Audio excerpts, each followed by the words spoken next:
Big news. I have some important news for you. Interesting news. It's Blake and Aaron's Spilling the Tea with Sandy. K-Man's top news headlines of the day from CMR. Brought to you by J. Michael, fashion for everyone. Let's get our headlines this morning from Sandy. What do you got for us? Hey, good morning, Blake and Aaron. How are you guys doing today? We are good. How are you? Yeah, fantastic. All right, so let's get into it. The RCIPS made a quite shocking announcement yesterday. I think for a lot of us, we were like, whoa. They made a discovery, they say, after a walkabout in the community of some pretty serious ammunition. So they've recovered an AK-47 assault rifle. What? Yep. Yeah. Right here in this little piece of paradise. It's shocking. Good thing they recovered that. Yes. Cow. A 9mm handgun along with ammunition and over 100 pounds of ganja. So this went down on Friday afternoon. Is that the first time they've ever found an assault rifle on island? There was actually one that was involved in the incident. Remember one of the Wasn't that the Vicks bar?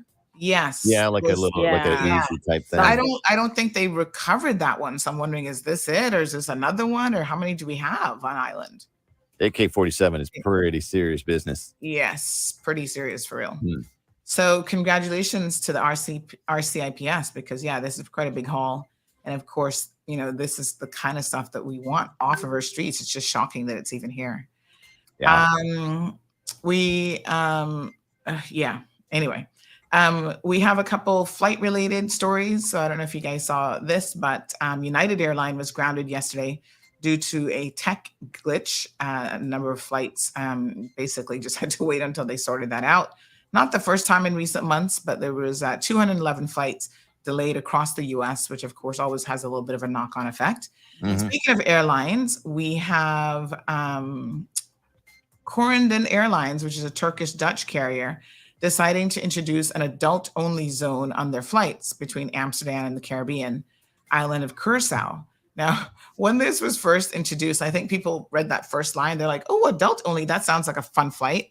But you got to continue reading the story because what this is all about is they're trying to create a section where people who don't have children and don't want to be around children necessarily can pay a little bit extra for their tickets to be child-free in that section of the plane. See, my mind did not go there. I know. That adult section. I went. My mind went somewhere.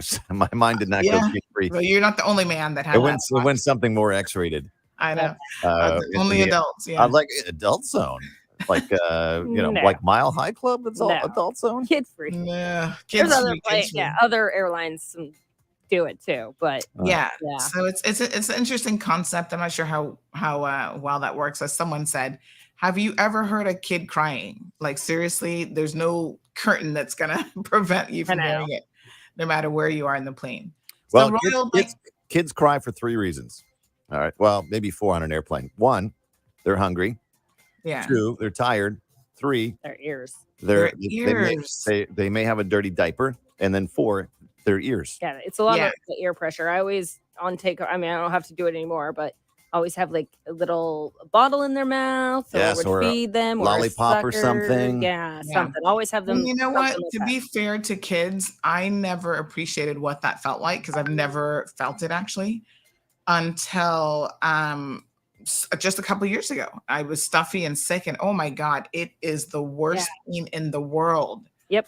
And so it really made me sympathize with children and babies. Yeah, they can't explain to you what's going on that descent, but it's horrible. So I try to be a little bit more. Yeah. One time I couldn't even clear my ears, and it took an hour back on land before I could hear. Like I just thought that was my new normal. I was like, this is how I'm going to live for the rest of my life. This is it. This is it. So good news. The DVDL location in Breakers has reopened. They've sorted out their issues. They were closed since last week, and they, I guess, prioritized it and fixed all the electrical issues. So they're back open again, folks. You can go back out there for all of your, car registration, inspection needs. So happy to see that was sorted out quickly. Sorry. So some news headlines for you this morning. Hey, how much time do you have, Sandy? 30 seconds. 30 seconds. All right. I got a little story. I'm just wondering what to do about it. Okay. So my wife was exercising a couple of days ago. There were some puddles on the road. A 15 car. seconds. Can I hold you? Can I put you in a holding queue and just play my intro? Yeah, sure. Go ahead. Yeah. All right. So I want to throw this story out Okay. and see what 5 you seconds. would do about that. Mm-hmm. She was splashed. Bigger, better, bolder. The cold, hard truth is taking talk to the next level. Right here on Bobo 89.1 FM, Cayman's Community Radio. We are still spilling the tea. And committed to being part of the change that Cayman so desperately needs. Join Sandy Hill weekdays from 7:30 a.m. for Premier Access, Cayman Voices, Truthful Thursdays, and much more. Cayman's #1 talk show is now bigger, better, bolder, and more than talk. Getting results with hot topics, consumer reports, court exposés, and more. I've come to set the record straight. I've come to shine the light on you. Let me introduce myself. I am the cold, hard truth. Now, from the CMR studio in Grand Cayman, Live, direct. it's the cold, hard truth. Now, join the conversation on 345-936-2626. That number again is 345-936-2626.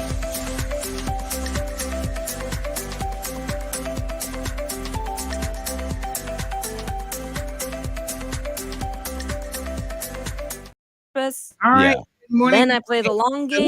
What happened? Tell us. Revenge. We got Blake and Aaron over in 106, folks. Blake wants to share a little incident with us and get her advice. No, so my wife was exercising the other day, and somebody in the neighborhood who lives down our street blew by her Mhm. and hit a puddle, completely soaked her, splashed her from Oh, head wow. to toe. Mhm. Once she saw, they didn't stop. They didn't say, "Oh, sorry, I didn't see you." They just went down and Mhm. saw the car and saw where they pulled into their driveway. But they never did. She never confronted them, but she saw Mhm. where they live. What would you do about it? Would you knock on the door? Would you report them? I would confront them. I would say, hey, maybe they didn't even realize it because that's happened to me before. You're Really? trying to get home and you like accidentally splash someone, but you're not sure, like, did I really splash them that badly? Or so I think Mhm. when someone expresses and tells you, hey, you like, look at me, I'm completely soaked here. That gives them an opportunity to sincerely apologize, and hopefully they, are sincere in that. And it probably would have made her feel so much better as well. Sometimes you just got to get things off of your chest. Trust me. I did that yesterday on Instagram. So, sometimes you got to just tell people how you feel, honey, too. Isn't it like $1,000 fine when you splash somebody? Like if you report I it? mean, it might be, but come on, the police are not going to even take you seriously. You call them, be like, oh yeah, we'll get to that report. Never. Yeah. Well, you never So know what they're going through. Maybe they were rushing home. Maybe they had that's to what I'm speak to saying. them. Like sometimes, there's a reason, there's something going on in the background that you may not always appreciate. So yeah, I would have spoken to them first. Now, if they came at her with a particular attitude, like say they were just like, oh, I don't care, then I would say, yeah, like maybe report to the police. And at the very minimum, the police could call them and warn them, like, this is a finable offense. I can't believe it's $1,000 because you don't even get $1,000 for littering or parking in a handicap spot. So, I feel like I read that I somewhere. don't know. Yeah. feel like I yeah, heard that. we'll have to confirm that. It's probably 50 cents. Just get out. Let's get out the nail strip if they Like, seriously. are coming Yeah. again. Throw that out. I'll take a Yeah. picture of their car and then you can blast them on your show. Mm-mm. Do you know who we know? That is always an option. Make them jackass of the day. There you Well, go.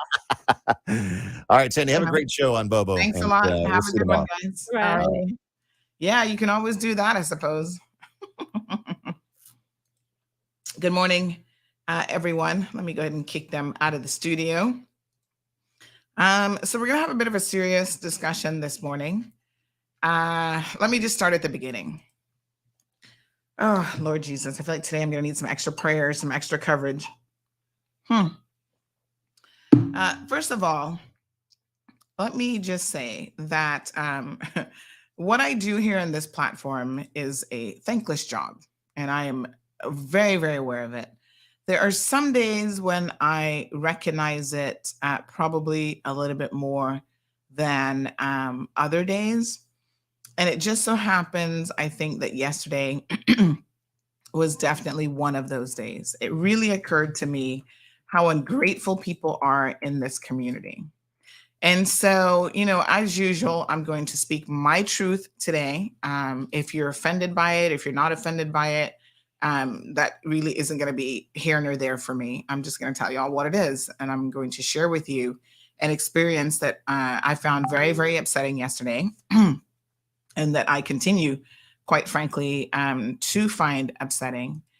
And, I just want to, in a way, explain a few things, maybe clear the air. If it doesn't clear the air, then it's like, okay, whatever, too bad. But I think it's important for you guys to have a real degree of understanding and comprehension from, where I'm coming from. So let's start at the beginning. When I started this platform, I've always said to you guys, I don't know how many of you really understand what it is that I'm saying, but I've always said that this platform for me is a passion and not a paycheck. And it remains very much something that I am passionate about and that I will always be, quite frankly, passionate about. It takes a lot to do what I do. And sometimes I've thought about this. I said, well, I suppose I've kind of put myself out there.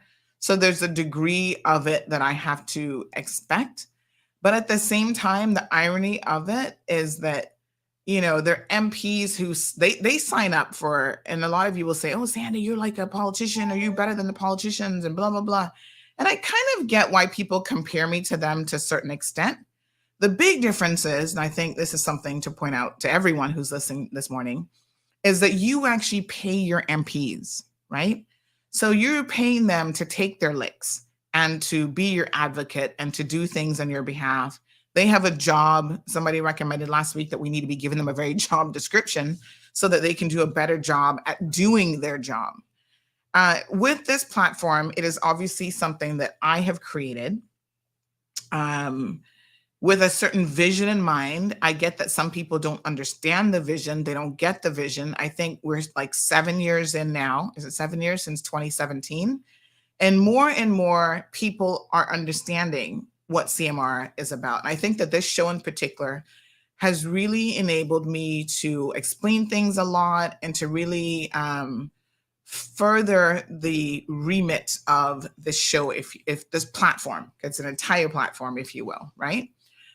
Even explaining, how Jackass of the Day works, like why we highlight certain people, talking about issues in this community. Like this has been an amazing experience in the past year. And I think that a lot of you will have to admit that if you didn't understand what CMR did before and you're a regular listener to this program, you really do have a better understanding of what it is that we're aiming to do. But there's a lot of moving parts, folks, to what we do. And a lot of times I think you all do not understand how those moving parts work and what happens in the background. And I think a lot of people think that what I do and what this platform is so incredibly easy. And so, maybe I make it look easy. Maybe that's my fault. I mean, I don't really know. But there are things that really sometimes get under my skin. I let a lot just bypass me. There's a lot of BS on a regular basis that I don't take on. I just ignore it. There are times when I'm not going to ignore it and I'm going to address it. And you guys know I'll have my moments that we cover in the after show. And I'm going to pop off just like we did a couple of weeks ago on the superintendent detective guy over at the RCIPS. I'm going to have those moments. And I don't apologize. I want to make it very, very clear. I don't apologize for having those moments because to me, it's so interesting that a lot of people sit back and they talk about mental health and wellness and whatever. And everybody has their mental health that they need to ensure that they're looking after, right? But, everyone also has a very different way of coping with situations. And so for me, I don't need anybody to be like cuddling me and that sort of thing. But one thing I know for myself is I really need to be able to express myself. And my mental health is impacted, and maybe that's why I'm so good at having a talk show, if I'm not able to express myself. And I'm going to express myself how I want to express myself, right? And if that means that I'm going to use a few choice words that some of you are like, oh, Sandy, I don't like to hear you cursing. Well, then you don't have to listen to it. I don't really care. I'm not offended by profanity. I don't use profanity in front of children. I don't use it in front of my child. My husband actually is offended by profanity, so I don't really use it in front of him. If I know that you're offended, you and I are having a one-on-one conversation, I'm not likely to use particular words in your presence just out of respect for other people.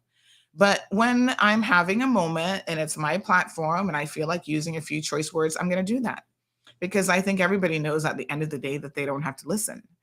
And so that happened yesterday. And I was very, very raw and I was very, very honest. And I felt like it was necessary this morning to come on this platform, minus the expletives, and to have a conversation about exactly what transpired.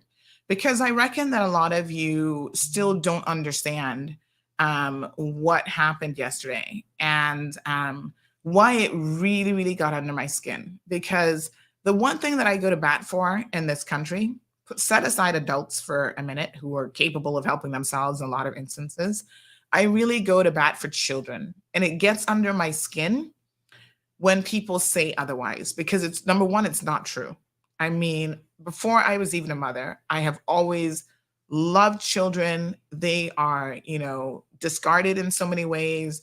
They're overlooked when it comes to political and community decisions. They often do not have a voice. And I've always tried as much as possible to be representative of them and to try to raise issues and things that impact them. So when people say to me that I would ignore a situation that's going to benefit a child, that's something that really hurts me at my core. And it's really unfortunate that this situation, I think, has come to this. And I've got Kenyatta, who's going to be joining us here in a second, who's going to really explain some of the backstory of how we have reached where we have reached, right? And it's really an unfortunate situation of miscommunication. But one thing that I've recognized is sometimes people come at you with a particular energy, even when they themselves are asking for help. The energy that they come at you with, right? Because you haven't responded to them in the way that they thought that they should have gotten a response or whatever. And they don't know the backstory. They don't know what's happening in the background. Their energy says a lot about them and about who they are. Oftentimes I talk about my aunt on this program. Everybody has heard, if you've ever listened to this program, me talking about Aunt Lottie. And, my aunt was very, very old fashioned. She was oftentimes a difficult person to get on with. Trust me, we had our issues over the years.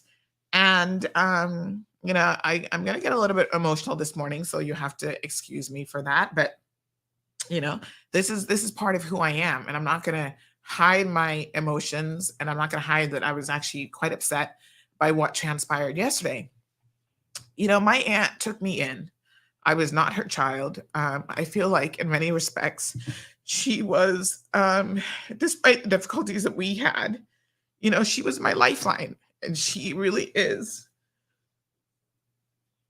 I have to be thankful to her despite everything,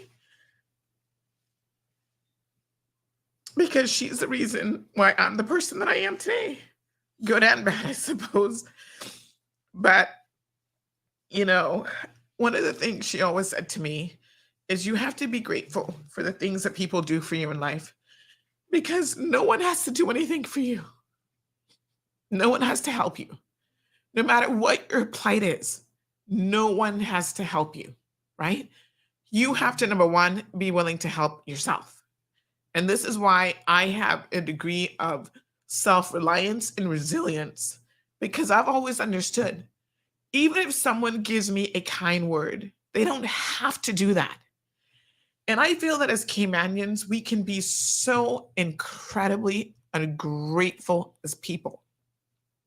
We complain about so much stuff under the sun. I mean, it is just, there are days when I sit back and I reflect, and I'm just like, we are a special breed of people in so many ways. And, that's another reason why I would never become a politician in this country. You guys know I thought at some point that I wanted to be, and trust me, I have had a change of heart because the people are truly ungrateful. It doesn't matter how many sacrifices you make, even though you're paying them to do a job, yes, right?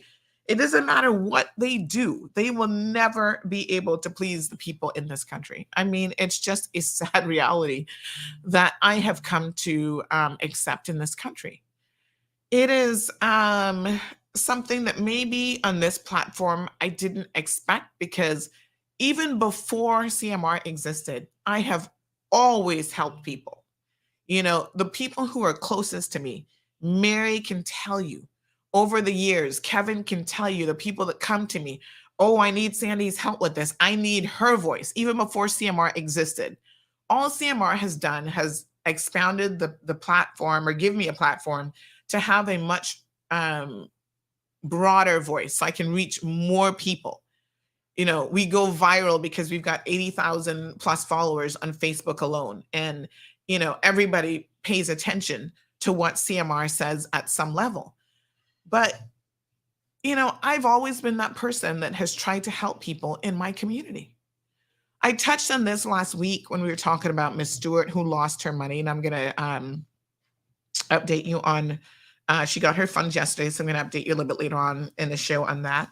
That woman, what touched me last week when we told her that we were going to be raising the funds for her was her gratitude. And I know it touched a lot of you because some of you called me with literal tears in your eyes saying, Sandy, just thank you, because she was so grateful. And do you know that there are other people in this community? I was even thinking about one last week. They were contacting me every day. Oh, Miss Sandy, my kids and I don't have any food. We don't have this. We don't have that. I said, okay, I have a gift card. I'll give you a gift card. You know, that person did not even after they collected the gift card, they didn't message say, Miss Sandy, I got it. Thank you so much. This is the level of ungratefulness that I deal with every single day. I don't do the things that I do for recognition, for attention, or even for the thanks, but the mere manners, right? The mere fact that you guys are out here begging people for help and you don't have the decency to just send a thank you is shocking to me. And I think it demonstrates how, to a large extent, perhaps how a lot of us have been raised, because I wasn't raised that way. Somebody opens a door for me at a grocery store, I say thank you. Someone gives me a blight on the street, I say thank you. I don't have a sense of entitlement because people do not have to do it. Right? It's just so shocking and so unbelievable. And yet I continue to do it. You know, sometimes my friends think I'm crazy. You know, I've had Mary say, why are you helping that person? That's the same person who last year, 6 months ago, a month ago was cussing you out and saying this about you and saying that. But when they need help, they sure know how to find your number and they know how to find you. And I would say to her, I'm like, half the time I don't remember stuff because I don't really hold on to stuff like that. I mean, I've learned in my life to just let it go. Trust me, that helps with your mental sanity. And I'm just like, you know, whatever. If the person needs help and I'm in a position to help them, I will do my best and I'll help them. But boy, we're special in this country. So yesterday I started receiving some messages that there was a young lady who was posting something on social media. And the first message I got, I'm going to actually show you guys what she posted. And I was legitimately confused. I didn't know what this was about. I was like, huh? I'm like, first of all, who is this woman? Like the person who sent it to me, I said to them, who is she? Am I supposed to know her? You know, a lot of people think that they know me and maybe they've had a conversation with me and they'll send me stuff and I don't know who they are. So someone sent me the screenshot and I said, who is this? And then they sent me, I was like, okay, is this someone that I've dealt with before? You know, so they sent me a picture and I'm like, honestly, I do not know who this woman is. Anyway, I'm going to show you guys what she posted. So I think this is on her Instagram. I don't even know. She posted this message about how her child is having some issues and she reached out and we didn't help her. And now she's unfollowed us and this, that, and the next thing, which is a lot. There's a lot that could be dissected from this, but let's have a look at what she said. And then I'm going to bring in Kenyatta here in a little bit. So her name is Shay Chantal. Like I said, I have no clue who Shay Chantal is. Never heard of the woman in my life. I've never seen her. She says, we've had multiple people reach out, pushing us to share our story with Cayman Marl Road. And from day one, I didn't have a good feeling about it. Okay, so let me pause right there. You see, when I talk about people bringing a certain energy to you, this demonstrates the energy that this woman and her family and some of her friends, I'm not going to say all of her family, but some of her family and friends have obviously tried to come at us. This is a platform that if you don't like and you don't want to engage with, you do not have to do so, right? So from the get-go, as you can see, she admits it. Her attitude is like, oh, I didn't have a good feeling about it. Sometimes you really, there's a saying in life about the attitude that you put out in the world is exactly what you receive back. It is called the law of attraction. And I know some of you have no concept, and I don't want to go that deep into it, but some of you have absolutely no concept what that is all about. I'm going to do a big shout out to Gary Dominguez over at Tourism this morning, because recently he reminded me that the first time he'd ever heard about the law of attraction was a conversation that him and I had. And he said, Sandy, it was a life changer for me. And I started to manifest the positive things that I wanted in my life and the positive things that I wanted to happen. And so let me just leave that there. She goes on to say, guess she didn't as well, because not only have multiple friends tried to contact her about Zoe, but my husband also reached out to her directly, and all of them were ultimately ignored. I used to stick up for her, as I appreciated that she would share news, whether good or bad, no discrimination, which is her constant defense. But the fact that she couldn't take the time out of her busy day to even share Zoe's story is, I don't even know the words to use, to be honest. She continues, I guess I'll get a target on my back for this, but so be it.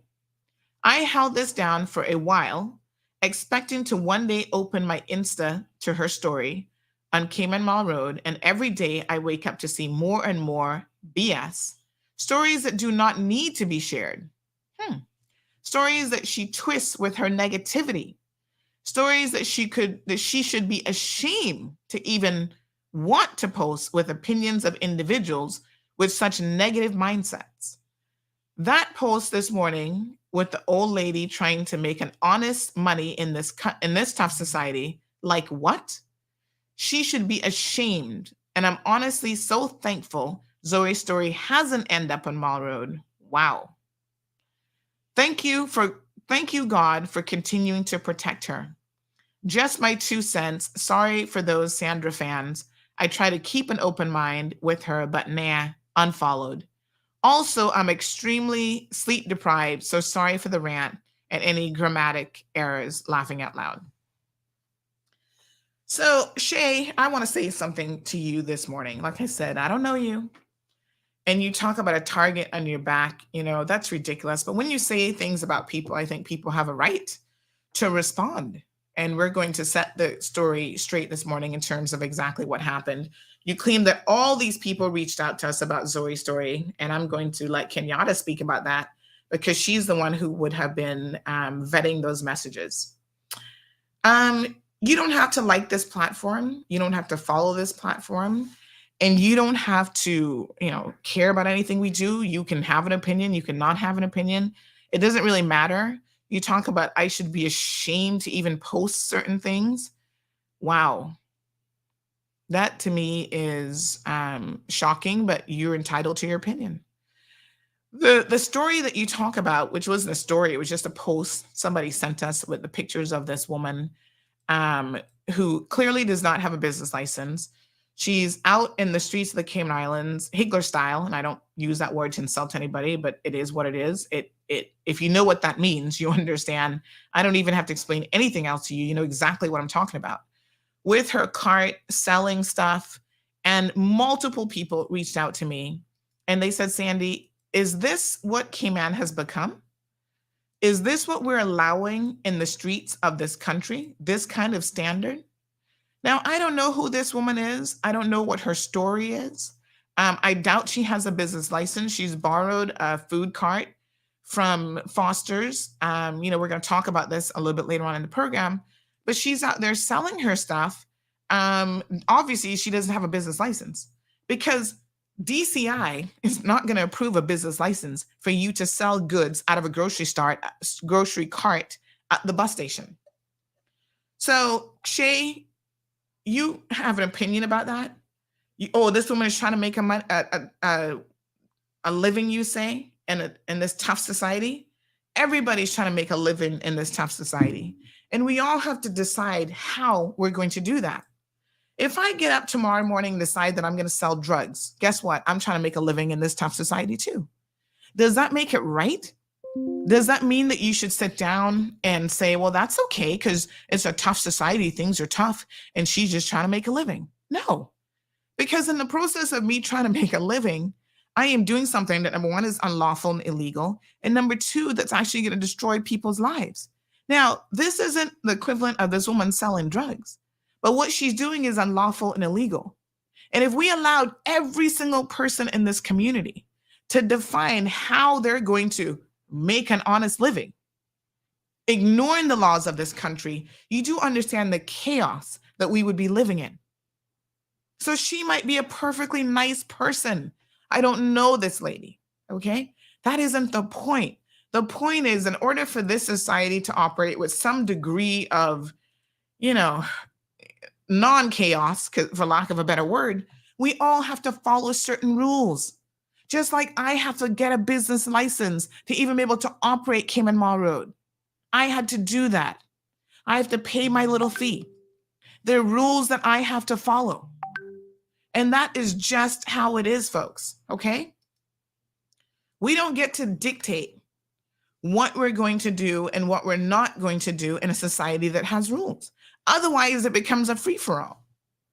Now, you don't have a problem with it because you feel sorry for this particular young lady, this particular elderly lady. If we had 55 of her standing up at all the gas stations, the bus stops all over Cayman, what would you say then? Take a look around, Shay, at other countries that we look at and we say, whoa, whoa, whoa, whoa, whoa. We don't want that caliber of living in the Cayman Islands. We don't want beggars in our streets. We don't want people living in the gutter. We don't want an unclean environment. We don't want the police right now in Jamaica have just issued an alert because they say that fathers and stepfathers in particular are preying on the children in their community. And so they have a concern about that, right? And they're asking people to please look out for children who are walking to school because they're being snatched off the streets. Same thing in Honduras, same thing in America. I mean, if we don't want to have any standards, then let's do it. Listen, let's all decide that we don't care about anything in this country and it's going to be a free-for-all for everybody. You see, I can't do that. I don't know how you grew up, Shay, but like I said, I grew up with expectations of my own behavior. I grew up with, you know what? There are rules that have to be followed. Yes, you have to do this. You have to do that. You may not like it, but that's what is dictated by the society and the community that you live in. I break out of rules and the norm all the time, and there's a price to be paid for that. And if I'm happy to pay the price, then I'm happy to pay the price. Multiple people contacted me. They said, we don't like this, Sandy. Can you speak on it? I'm here to represent the people of this country. I will bring issues and topics sometimes that I don't even care anything about. I'll put that on the platform so that you, the people, can have the discussion. Is this much ado about nothing? Do we care? Are we okay with people selling stuff out of grocery carts because everybody's trying to make a living?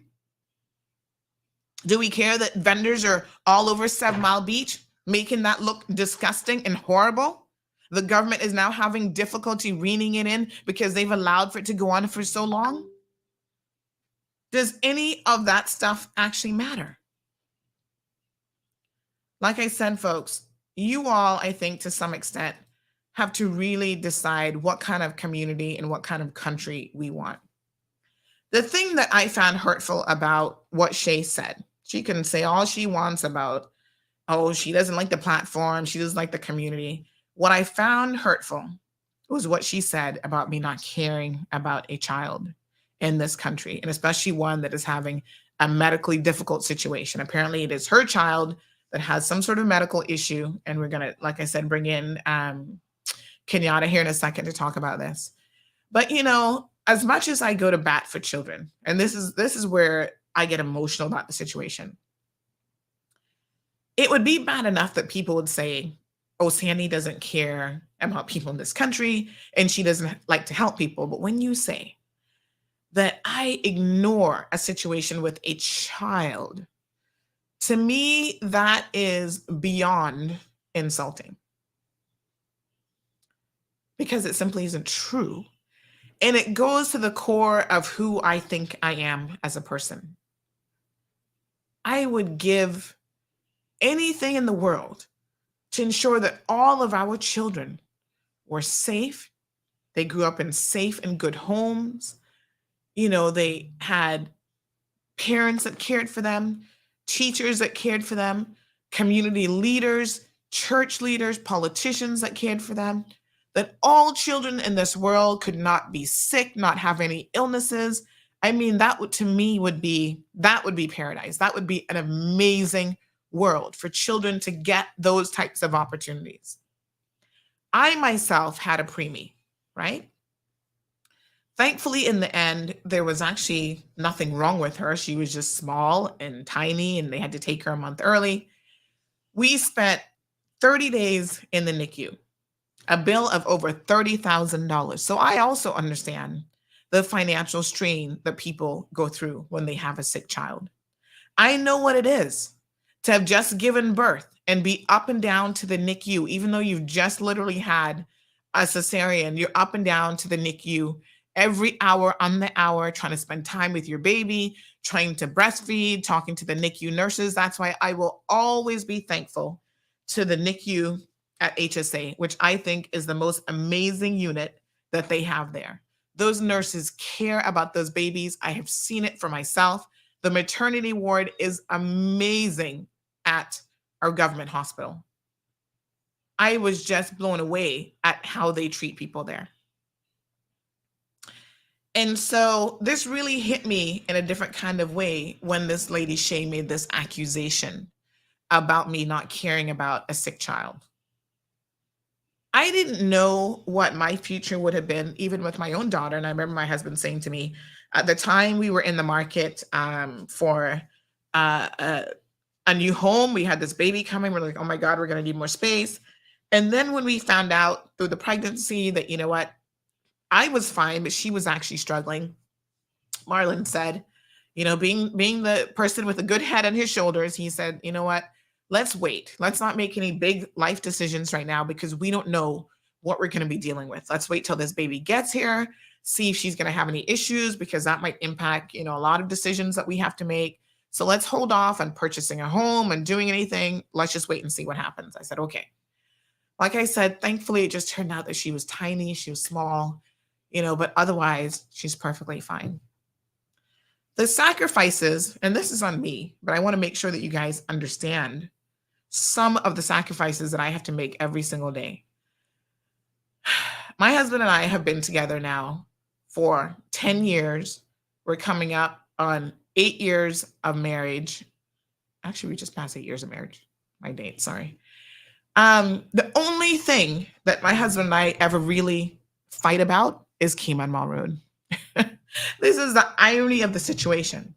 I have put my family, I've sacrificed time with my family. I have even to some extent sacrificed my relationship with my own husband and my child in order to maintain this platform and to try to help people in this country.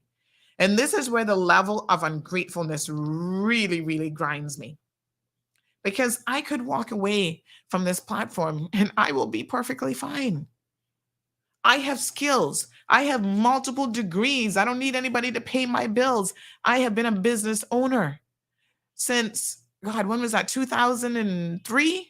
Before Hurricane Ivan. I'm fine. But when I know the sacrifices that I've made, when I know the discussions that I've had about, you're putting too much time in these people, you don't have to help everyone. These are the things that my own husband says to me. Why do you go out of your way to help people? We're on vacation. Why are you answering your phone? Why are you having conversations with people? I have done my best to try to balance it so that I'm not making a tremendous personal sacrifice. But there has been a sacrifice that has been made. And for people to sit down and make this kind of negative comment about me and about this platform when they know nothing, they don't understand any of the ins and outs of this. They don't understand that for years, I supported the CMR platform out of my own pocketbook. This platform, I wasn't trying to monetize it because that's not what it was about. For years, I paid the bills. I was paying staff, making sure that people got paid to try to elevate this platform, to have a good website that didn't crash every time we had a major story and thousands of people are on reading that story. I'm the one who's developed relationships with people in this community who know that they can trust me. They can come to me with their stories. And I'm going to keep that in confidence, right? That I'm going to put my neck on the line for them and I'm going to help them. So does this post hurt? Yes, it hurts because this is someone, Shay, who does not have a clue. And it's fine for her not to have a clue, but for her to make certain dispersions about that, in particular when it comes to claiming that I don't want to help her child, is particularly hurtful because there's nothing that could be further from the truth. It's just shocking and ridiculous all at the same time. I want to introduce you guys to Kenyatta. Ken, good morning. Hello. Good morning. Kenyatta is part of the CMR team. Ken, I don't even know when you started, girl. The dates, they all kind of melt together, but she's part of the team here at CMR because, as time goes on, I have recognized, folks, that I need help, that I can't do it all. I can't be the person who's answering all the messages, all the WhatsApp messages, all the social media messages, doing all the stories, so we have put a team together here. And I'm so thankful for her, for Renee, for Kevin, for Misha, for people who have contributed to this platform and who have really, really, even as I'm speaking to you now, I'm getting a message at 8:09 a.m. with video footage of some adolescent kids in Bodetown. Sandy, can you please help me? Blah, blah, blah. Obviously, this person's not listening to the show, right? They're overseas. They're worried about their property. Every single day, I am inundated by messages of all kinds and all sorts. I don't know if Misha is listening to the program this morning, but Misha will tell you herself that there were times when she was like, Sandy, what do these people expect of you? Why are they even sending you this question? Because she used to help with the social media platform, she had to step back because she's a young mother, her first child, and that had to be her priority. Kenyatta, one of your responsibilities is actually managing social media to some extent. Just tell us what you have found, what you think of the platform. You've never even been to the Cayman Islands. What do you think of the Cayman Islands? What do you see from behind the scenes? Okay, so I'll say this. I first started with CMR, I want to say around October of last year. And I will never forget, after I got off the call with Sandy, she gave me the access to the CMR Facebook page. My phone instantly started blowing up with messages. Instantly. I did not know what to do. I'd never seen something like that, with just constant messages coming in from people on CMR who need help, who have questions. anything instantly. And that's what it is. I mean, every day, constantly, if I could just show you my phone, there's constantly messages coming in. And, Sandy she's, I don't even know how she can deal with the WhatsApp. I'm sure the messages on the WhatsApp are more than what I even receive on Facebook, possibly. I don't know. But I do know that there's constantly messages that are coming in. And so I think that people in the Cayman Islands don't really understand all the work that's happening behind the scenes, don't really understand, yes, we're a mighty team, but we're a small team. And I think it speaks to the work that Sandy's doing in the Cayman Islands, that maybe some people think that this is a big team that's operating, on this large scale because of all the work that she's doing. But we are a small team. And so I want to get that across first and foremost, is that this situation with the with Zoe is not a situation where Sandy was trying to ignore a child that needs help. That's not what that is at all. What happened is I received a message from the godmother, and when I received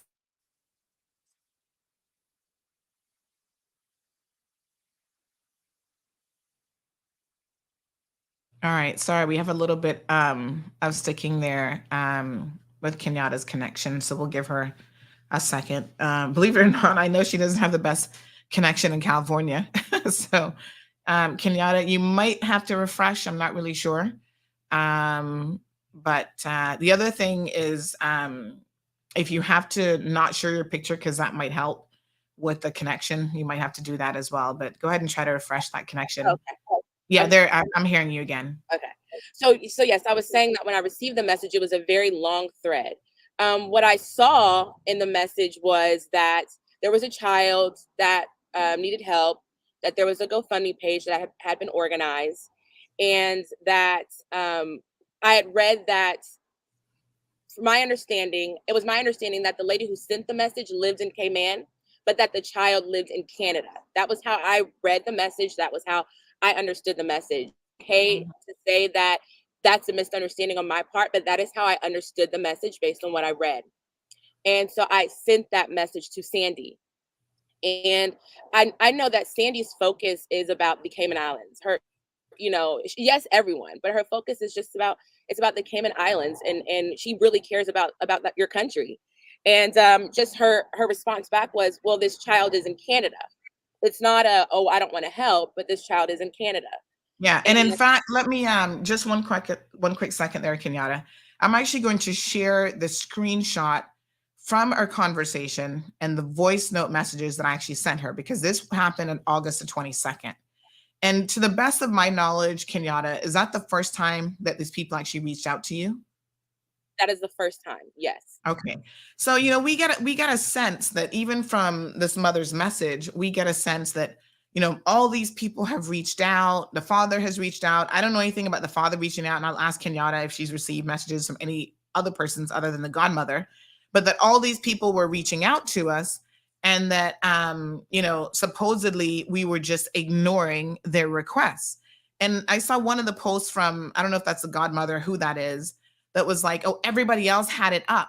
Well, if everybody else had it up and it was reaching such a wide audience, I can tell you up to yesterday, one person's like, I've never even heard of Baby Zoe. Who the heck is Baby Zoe? They've never even heard of it.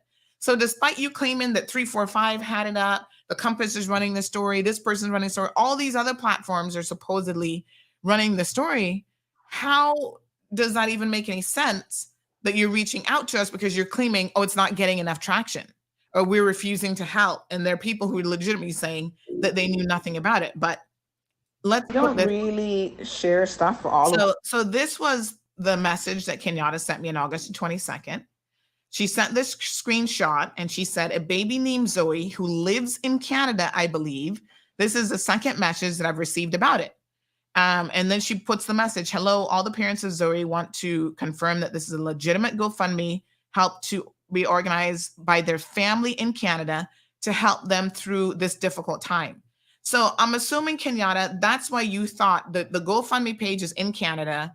And then that message that you got saying that the family in Canada, you're thinking, okay, so the baby's in Canada. Correct. All right. And this was the voice note that I sent to Kenyatta on August the 22nd. We don't really share stuff for all over the world. I mean, God knows that we could be sharing only GoFundMe things. So what's the connection to Cayman? This is what I'm trying to understand. Is there a connection to the Cayman Islands?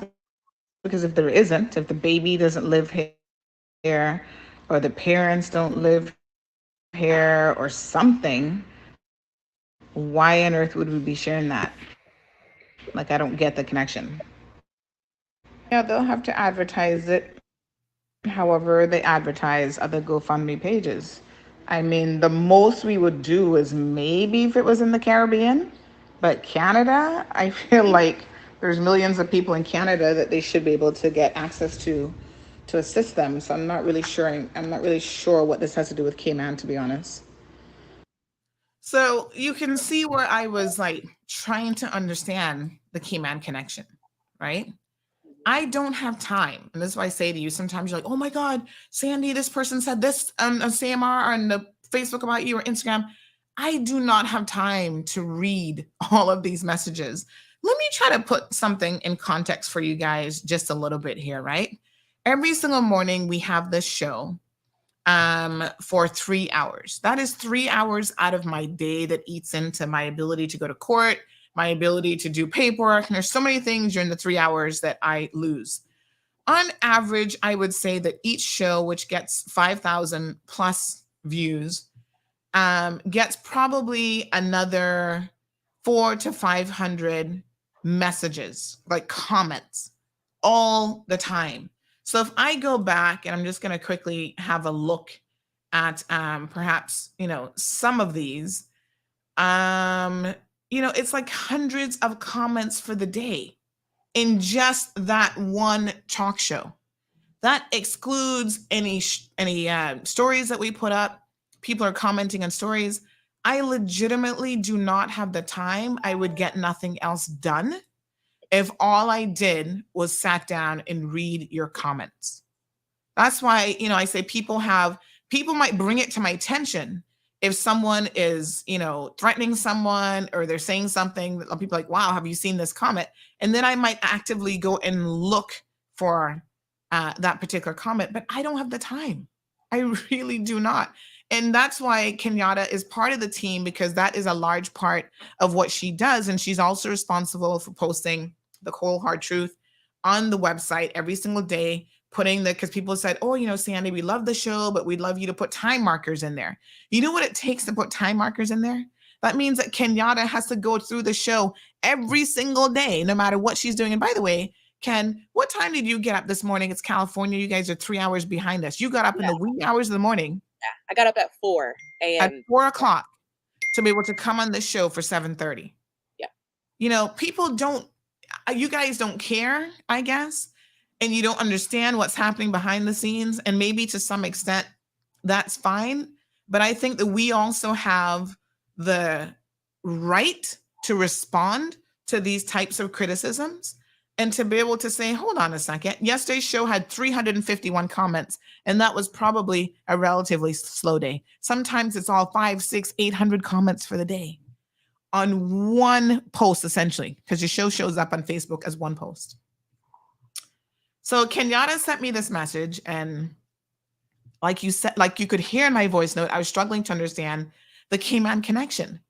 I said, Canada has millions of people. If this is a child in Canada, the number of people there that could help this child are enormous. I can't take on the burden of trying to save the world.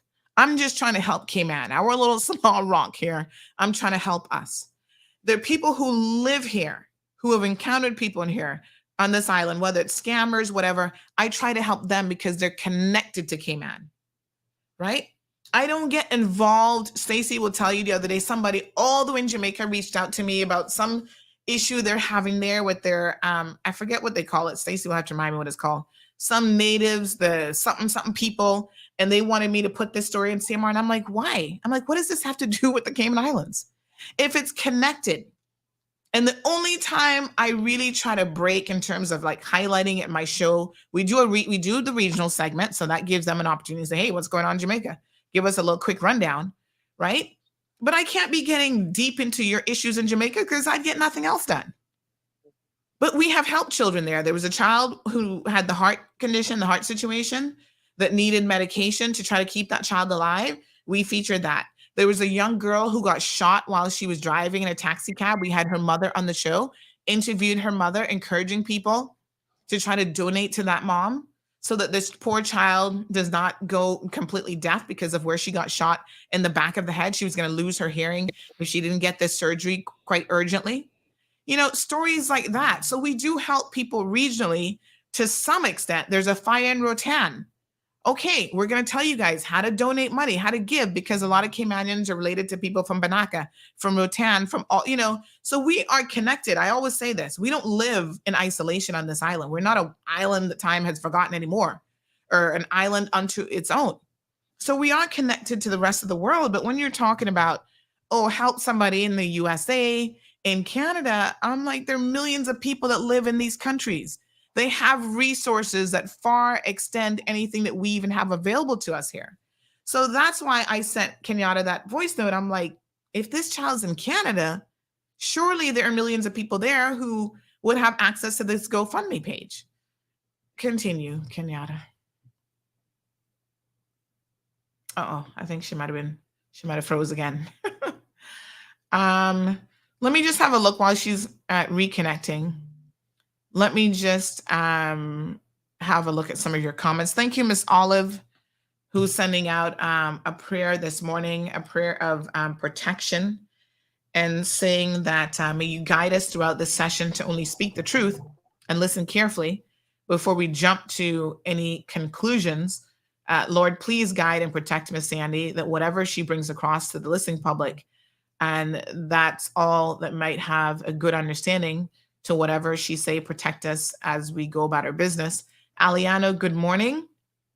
He says, Miss Sandy, the people that hate the most are the ones with the most dirt, and they self-hate so much that they hate what others make the so-called business. No, Cayman is a small place to hide your dirt. Good morning to Miss Brenda. Donna is here. Donna Pittman. Hey, Donna. Donna no longer even lives in Cayman, but she is a friend to the show for sure. She says, you've always been an advocate for children. Good morning to Mr. Shillette. George Shillette says, good morning, Sandy. Good shows always. We have a lot of issues in Cayman and no one cares. Flo and other businesses has a lot of issues and need to do better. Customer service is lacking a lot. Good morning to Irvlin. Thank you so much. Thank you, Alejandro. Appreciate it. Irvlin says, not only Caymanians, we are humans. Good morning to Miss Cora. Irvlin says, Sandy, you give and give and give, and people never understand and appreciate you or what you're doing. Kenyatta, looks like you're back with us. I am, and I do want to say something, Sandy. I think a lot of people. One of the things I noticed that people were saying yesterday was that Sandy's only posting the negative. Sandy's only talking about the negative. She doesn't post the positive, and I think that that's absolutely ridiculous to say. And I think even with this situation with Zoe, I think it's so important that the parents and the organizers don't lose sight of the cause, because the cause isn't about whether or not CMR is posting.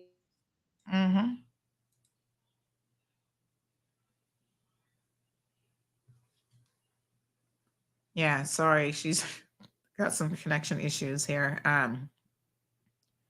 Do me a favor, Kenyatta. See if you turn off your camera, if that's going to help with your connection, because I do know that the camera requires a bit more bandwidth. Some of the most amazing stories that we post in CMR that has gotten the most traction have been the positive feel-good stories. Remember the little kid who, was out trying to catch his fish on the fishing line? That story went so viral with him getting so excited when he caught his fish. People come forward, oh my God, Sandy, I want to donate some money. I want to give him a little fishing rod. The positive stories are the ones that actually gain the traction, not the negative stories. But we have to report. We don't make up the news. So we have to report the news, which is the good, the bad, the ugly, the indifferent. We can't share just positive stories as much as we would like to, because that would not be a representation of what is happening in this community, and certainly not a representation of what's happening in the world. Someone else said, and I want to make this very, very clear as well.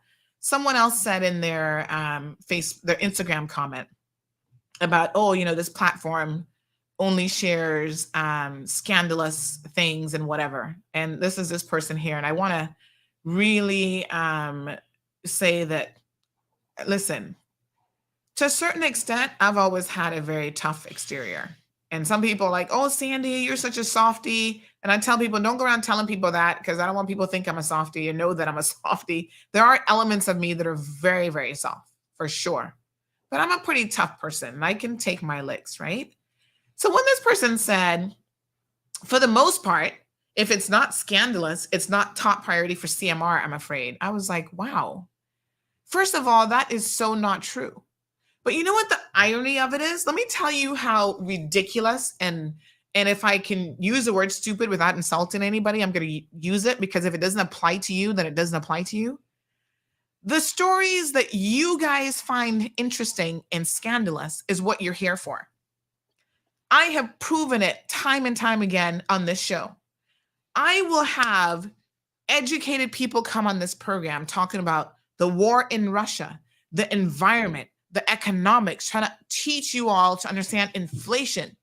CUC comes on the program explaining how you can get devices, which I happen to have, ironically, even before CUC mentioned it, to track your meter usage, how to read your bill, how to do this.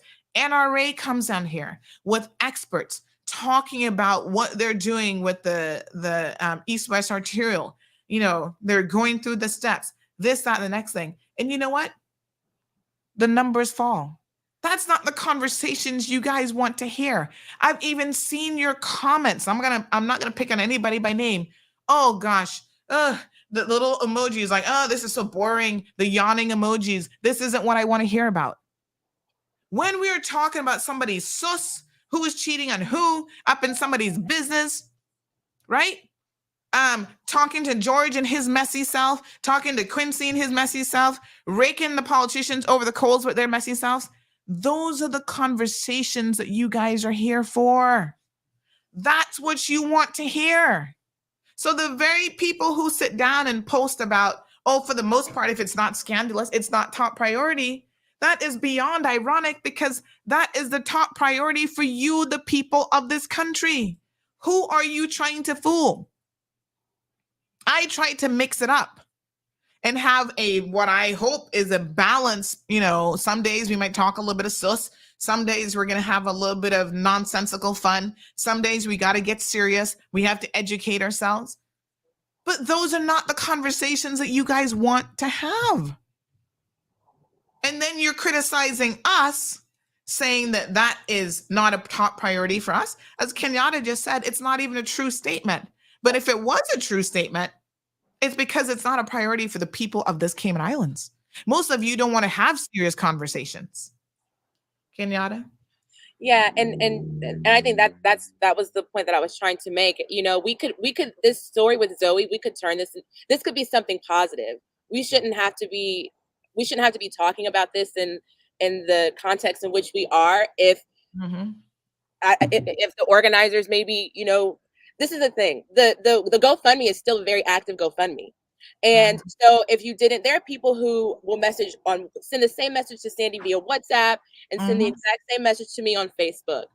And, you know, and reach out and follow up. If someone wants us to post a flyer, they'll send it, they'll follow up. Is it posted? You know, and so I'm just asking that. And let me say this about how to reach out to me, because there's another comment. And Kevin, I'm going to bring you on the screen. Kevin is also joining us this morning. I wish Misha could jump in, because Misha is well aware of these messages and stuff as well.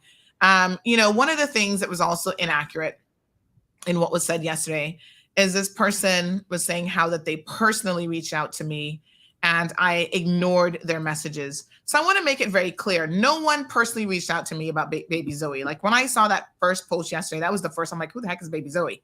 I was like, I don't even know anything about it. Then I started to think, and I reached out to our CMR group and the group members are here. Kevin is in the group. Kenyatta's in the group. And I said, Kenyatta, is this the story that because I'm thinking of GoFundMe. I only remember one recently. I'm like, is this the GoFundMe that you recently sent me of the baby in Canada?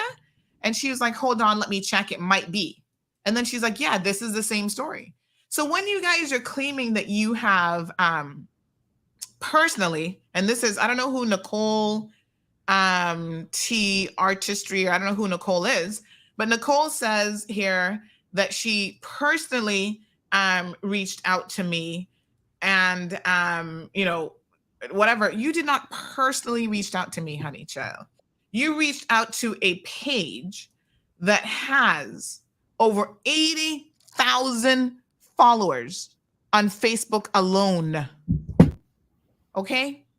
You didn't reach out to me personally. But as Kenyatta said, if somebody wants to reach out to me personally, my phone number is the most accessible phone number in the Cayman Islands. You have politicians who you can't even WhatsApp. They're not going to respond to you. They're not going to answer your phone calls. Just last week and the week before, I had a young lady whose grandmother died, and she contacted me and said, Sandy, my grandmother died, and I would like for you to post the announcement on your platform. And I said, sure. She sent me an email. She followed up with a phone call saying, Miss Sandy, I sent you an email. Did you receive it? I said, to be honest, I've been so busy today, I've not even looked at my emails yet. And she said, please check the email. And she explained the situation. Her grandma passed away and she'd like for us to share it. I said, no problem. Last week, she sent another email about the candlelight vigil and about the funeral service. She called me. Miss Sandy, I just want to make sure that you got that message. I said, I'm going to go and have a look and I'm going to get on it because I knew then that it was time sensitive. You can reach out to me.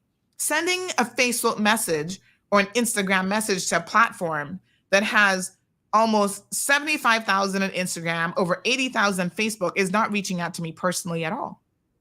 So I want to make that as abundantly clear as I possibly can. Kenyatta? Oh, sorry. I think you muted yourself. I do my best to try to get information to Sandy. But this is, I'm human. Sometimes there are misunderstandings, and I feel like that's exactly what this situation is. It was a misunderstanding, and I communicated it to Sandy in the way that I understood it. And so I just want to make sure that that's clear, that this is, I just want to continue to emphasize that this is not a situation in which Sandy's ignoring the help of a child, the help that a child would need. This isn't that situation. And I think that, yes, if you really want the help or need the help, yes, reach out multiple times. Reach out via WhatsApp. Reach out. The same way you were able to post what you posted on Instagram. I guess when you didn't get the response that you wanted, reach out. Because then I can go back through the message again, or you can reach out to Sandy and she'll understand it a different way in which I did. I just think that it's so important that we just don't just try one way of reaching out and then say, oh, I reached out and they ignored it, because that's not the case in this situation. And not to mention, there's so many people that text or message on Facebook. Sandy mentioned before the lost and found situation and filtering through those messages to find lost and found. That's because if you could see the CMR inbox just for Facebook and Instagram, you would understand. And so when I'm getting a message and there's a very long thread and I have another 20 messages to go, some including 5-minute voice notes, I'm trying to retain as much information as I can, get it to Sandy, and move on to help the next person. And I don't think that the people of the Cayman Islands really understand what's really happening and going on in the background and all the work that we're doing. I'm on West Coast time, and there are times that it's 11 o'clock on the West Coast that Sandy is still up, sending an email, responding to probably a WhatsApp, reaching out to me via text message. That's how much time she's putting into this platform to help. And I really think that it's important for people to know. Kevin, good morning. Good morning, Sandy, and good morning, Cayman. When the messages started to flow in on a little admin background chat, it was quite shocking and hurtful to see that someone was, attacking CMR, Sandy, saying, that she doesn't care. If you just look at so many examples that CMR has done, not even a few days ago, the end of last week alone, when through this platform, more than $2,000 was raised for an individual. And that's just one of literally in the last months, hundreds of people that CMR has helped. And again, back to the whole entire thing of the amount of people, the amount of likes that we have and followers. I don't think many in Cayman could even understand the amount of messages that you get. You have to go through authentic messages and then screen out the scam messages or all the other things that come on in there. I'm glad that I'm not doing a lot of the social media monitoring. My role in CMR is more or less taking care of like the repeat content and feeding some more news stories and that sort of stuff. But you also got to realize that the handful of members that we have on our team, you compare that with we all got other jobs that we have as well too. And then you look at the fact that we have 80,000 followers and the amount of messages that comes out of that. Our family, our friends, they get annoyed that we're always working with CMR and stuff, trying to keep up with the mass amount of messages. And then this goes to the whole entire thing as well, where it's so unfortunate that people are depending on a platform like CMR to really try to get help, because this is not the platform to really seek to get help as well. Yeah, we're glad. We love people. All of us on the team, we love people. We want to help people. At the same time, our job is not just to help people, it's also to inform people. There are government agencies and other charitable organizations that are also supposed to be helping people. And we know that they do help people, but the amount of help that is needed is not meeting the demand that's out there. And so we really need to take this as an example and take a look at, my goodness, how can we really make sure people aren't falling between the cracks? Because obviously people are, and we hear it every single day that people are falling, and that's why they're coming to platforms like CMR and other media saying, hey, I need help. Legitimately, this child needed help.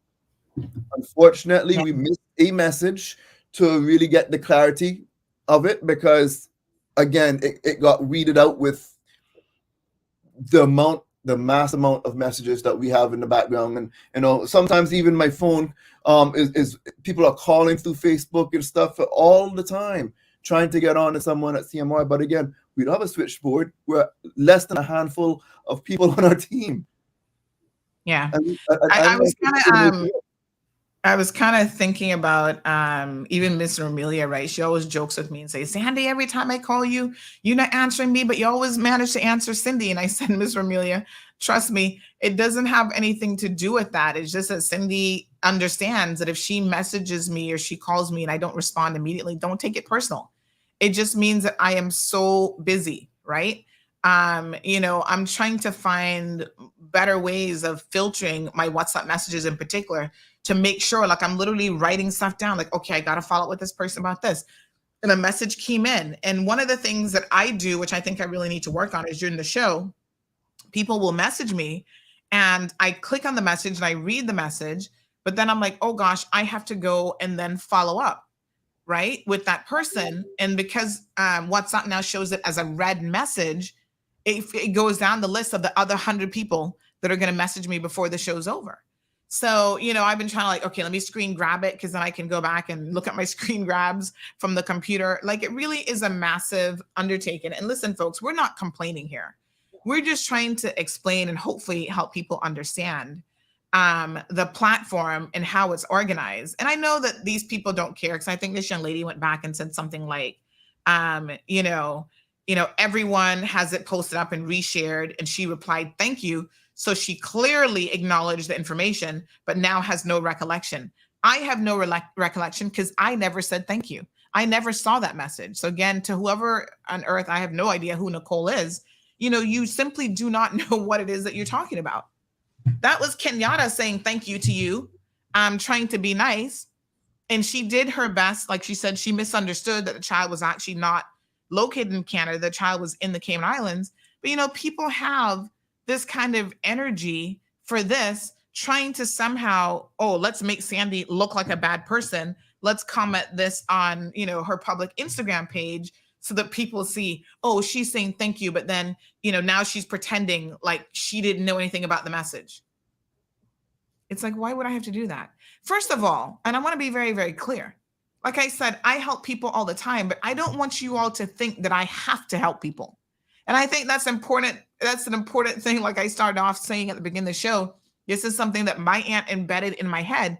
Even through this platform, I don't have to help you. I want to help you. We want to help you. And so we do our best. And if there are one or two instances where, we misunderstand what you're sending or something falls through the crack, it's not because we're not desirous of trying to help you. But, I think people should not get it twisted as well, because the degree of ungratefulness that has come across in this situation, I think, is so incredibly unfortunate. Ms. Darlene McKenzie says, Sandra, we have so many unthankful people, and we also have some people that act as if they're helping and they're bad-minded, just getting in the way, being blessing blockers. Vicky says, I know the feeling just to say thank you. You don't matter. It don't matter how small it is. I feel your stress, Sandy. Miss Soka Marilyn says, Sandra, you need to give yourself a little break from it all. It's too overwhelming. You're trying to help the world, and at some point you have to say no. Just the one homeless lady and her service dog that came across my path, or mine over a month ago, has overwhelmed me. So I can only imagine what you're dealing with. Take a break from your show, from the messages, from it all. # take a break. And by the way, in October, I intend to take a proper break for 2 weeks. I will be overseas, and I'm not going to be, I have my phone on me, but I will be as disengaged as I possibly can be, because I think we all need that balance. We were talking about it just last week, about that work-life balance that's required for you to keep your mental sanity intact. Amanda says, people don't notice the things that we do for them until we stop doing them. Ms. Brenda says, I always say, while ungratefulness is not one of the 10 commandments, it's certainly one of the biggest sins. That's something I'll cut many people off for. Stacy says, so she owned your talk show. Are you obligated to talk about her story? She wanted to help. She wanted the help for her child, but with her attitude, she will not get it. Simple. Please go to the government. They run the country, not Sandra Hill. You help a lot of people that nobody knows anything about. Move in, Miss Kitty voice. The thing that I'll say about Stacy is Stacy works with me as well. And Stacy sees a lot that a lot of other people do not see. Stacy has actually said to me, because the second I come off of the show, sometimes I'm not even off the show and my phone is blowing up. People calling, Sandy, I need help with this. Sandy, I need that. I need information. Day before yesterday, I'm standing in the line at Pico trying to just get a late lunch at 3-4 o'clock in the afternoon. Oh, Miss Sandy, this thing with the cars, the import cars? I have a question about how it works. I was like, okay. So I'm government information services. I'm 411. I'm 911. I was like, no problem. Just message it to me and I'll double check the regulations and make sure you get the right information. At one point, Stacey actually said to me, I think your phone rings more than the premier's phone. Now, I don't know if she said the premier and the governor. I said, well, I don't know if that's true, but I do know that it rings a lot. Good morning, caller. Yeah, good morning, Sandy. I feel it for you today, and I'm almost angry, to be honest. My grandmother always used to say, ungratefulness is worse than obeah or witchcraft, and it is so. But I'm here, thousands of miles away from home, and I could tell you openly, I appreciate everything about Cayman Mar Road and what you do. Sorry, and people. I just want to say that until our minds are open, we are one of the most closed-minded people in the world. You have to remember now, this is a new thing for Cayman. Some Caymanians, they're not used to this type of thing, so they can't accept the things and appreciate the things that you are doing. When you travel and you see things and you hear how some media, this is nothing. you're very, I don't even know the word to say. Thing you got people out here that is like they don't give a hogwash of what's going on. They're gonna speak, whether it's a good news or it's bad news, whether it's graphic news or what. That's what the journalism is about. And we as Caymanians need to appreciate not even only you, but in a general, because we need to see that we are so blessed. I sit down here some nights like our time frame is 6 or 5 hours different. Sometimes I hit beep beep beep because I got you on a special little tune, and I'm like, oh Jesus, what happened now? Okay, man, So from that I can get on that phone and see what's happening. I mean, there's no word to explain how close I feel to home. There is sometimes that people call me and ask me because they know the times that, different if I heard this or whatever before they even probably find out. Because I'm saying you are so on top of things. Thank you. Thank you, Sandy, for what you do. We don't see eye to eye all the time, but it's just human. We're gonna have our differences. Our opinions are gonna be different at some time, but I want to wholeheartedly tell you that stick in there. Don't give up. You're going to need the help. But first of all, I ask and pray that God will sustain you, open your mind with things that right and wrong. And I already tell you, you have a discerning spirit because you can come out and you say the goat mouth. It's nothing about being goat mouth. It's about the gift of discernment that God has given you. So I tell in the Cayman Islands, and with my heart heavy, because when I see you cry, I say, I know you could be a happy, but you're also a small person. But the last thing is this child in Cayman now? Is that what we're saying? Because I'm not fully understanding the whole thing. This is a Caymanian child? Apparently, We're talking yes. about. Like I said, I don't know anything about the mom. I don't know who Shay is. I don't, the father reached out, and let me give the father of this child some credit because he actually did reach out to me yesterday, and he said, Miss Sandy, he's hearing about stuff that's going on in social media. He's like, I'm not really a social media person, and he actually expressed that he was very, very disheartened to hear that this had taken this kind of a turn. And him and I had a very, very good conversation.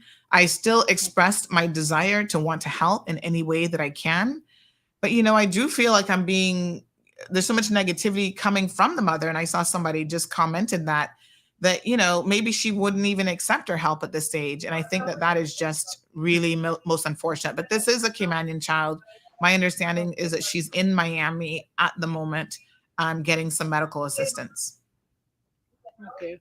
Well, it's good to know that, it is a Caymanian child because I just saw that people just all over the world here what good you were doing and just kind of, expecting that same type of behavior. But I just heard there's a GoFund. So we as two people that want to help, we can go and do a GoFundMe.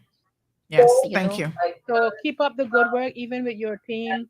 Thanks again, because we know from Kevin, if there's a hurricane out there, we know what's coming close, what's happening, how to prepare. So kudos to Cayman Mile Road. Thank you guys so much. Thank you very much, very much. And we do have another caller who's on the line. Good morning, caller. Hello, good morning. Yes, good morning.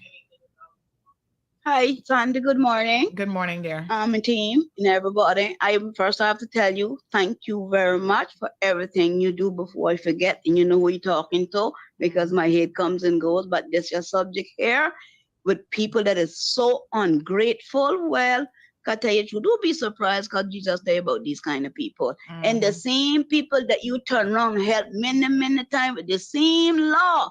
You give people laws and information. You give them everybody one lawyer up now because you give them the way to lawyer against you. Well, that's how it goes sometimes when you're doing the right thing. But anyway, you keep up doing the right thing, these ungrateful things. They need you more, you need them. Don't make them frighten you because righteousness shall overpower anything, any day. And that's what they're afraid of you. Like what I said, the jealousy and ungratefulness, it not gonna work. This one thing that bring this together is love and unity. And like why I say, I am standing. If it don't take me and you to stand for this word, for the righteousness of this land, well, so let it be. And if it don't want to go be me one again, so let it be. But come my mom and my dad teach me right. My forefathers, we all went through hell and we can still go through more hell to come. And if you're not together in love and unity, it not gonna work. So all the ungrateful people staying on a little corner over there and leave this woman alone. She got her own business. She not telling them to come on. She not begging them to come on. She helping them. To me, she helping herself too by getting herself blessings for her children, her family. And I must learn to be appreciative, man. On the people is just too much. Too much. It is just sickening, disgusting. This is another form of an abuse. On abusing this lady for doing her righteousness because on the demons can't get it right.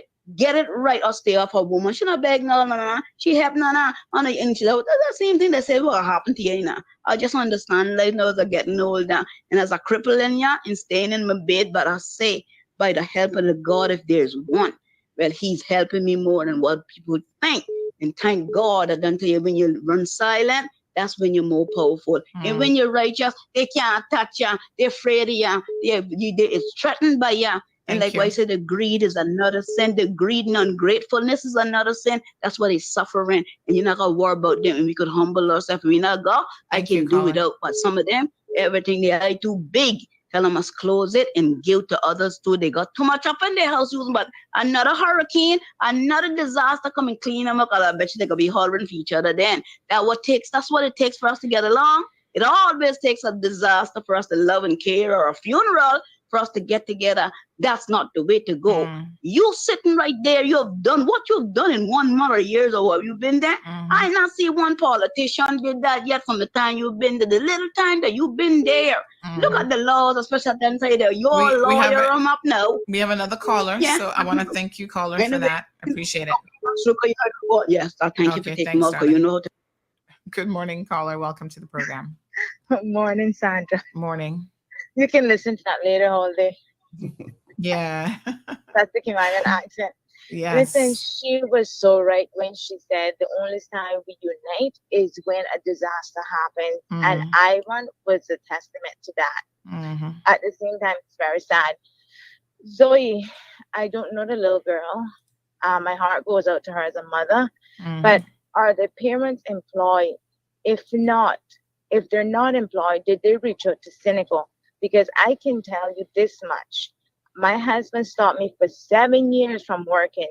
He had my daughter on his insurance, myself on his insurance.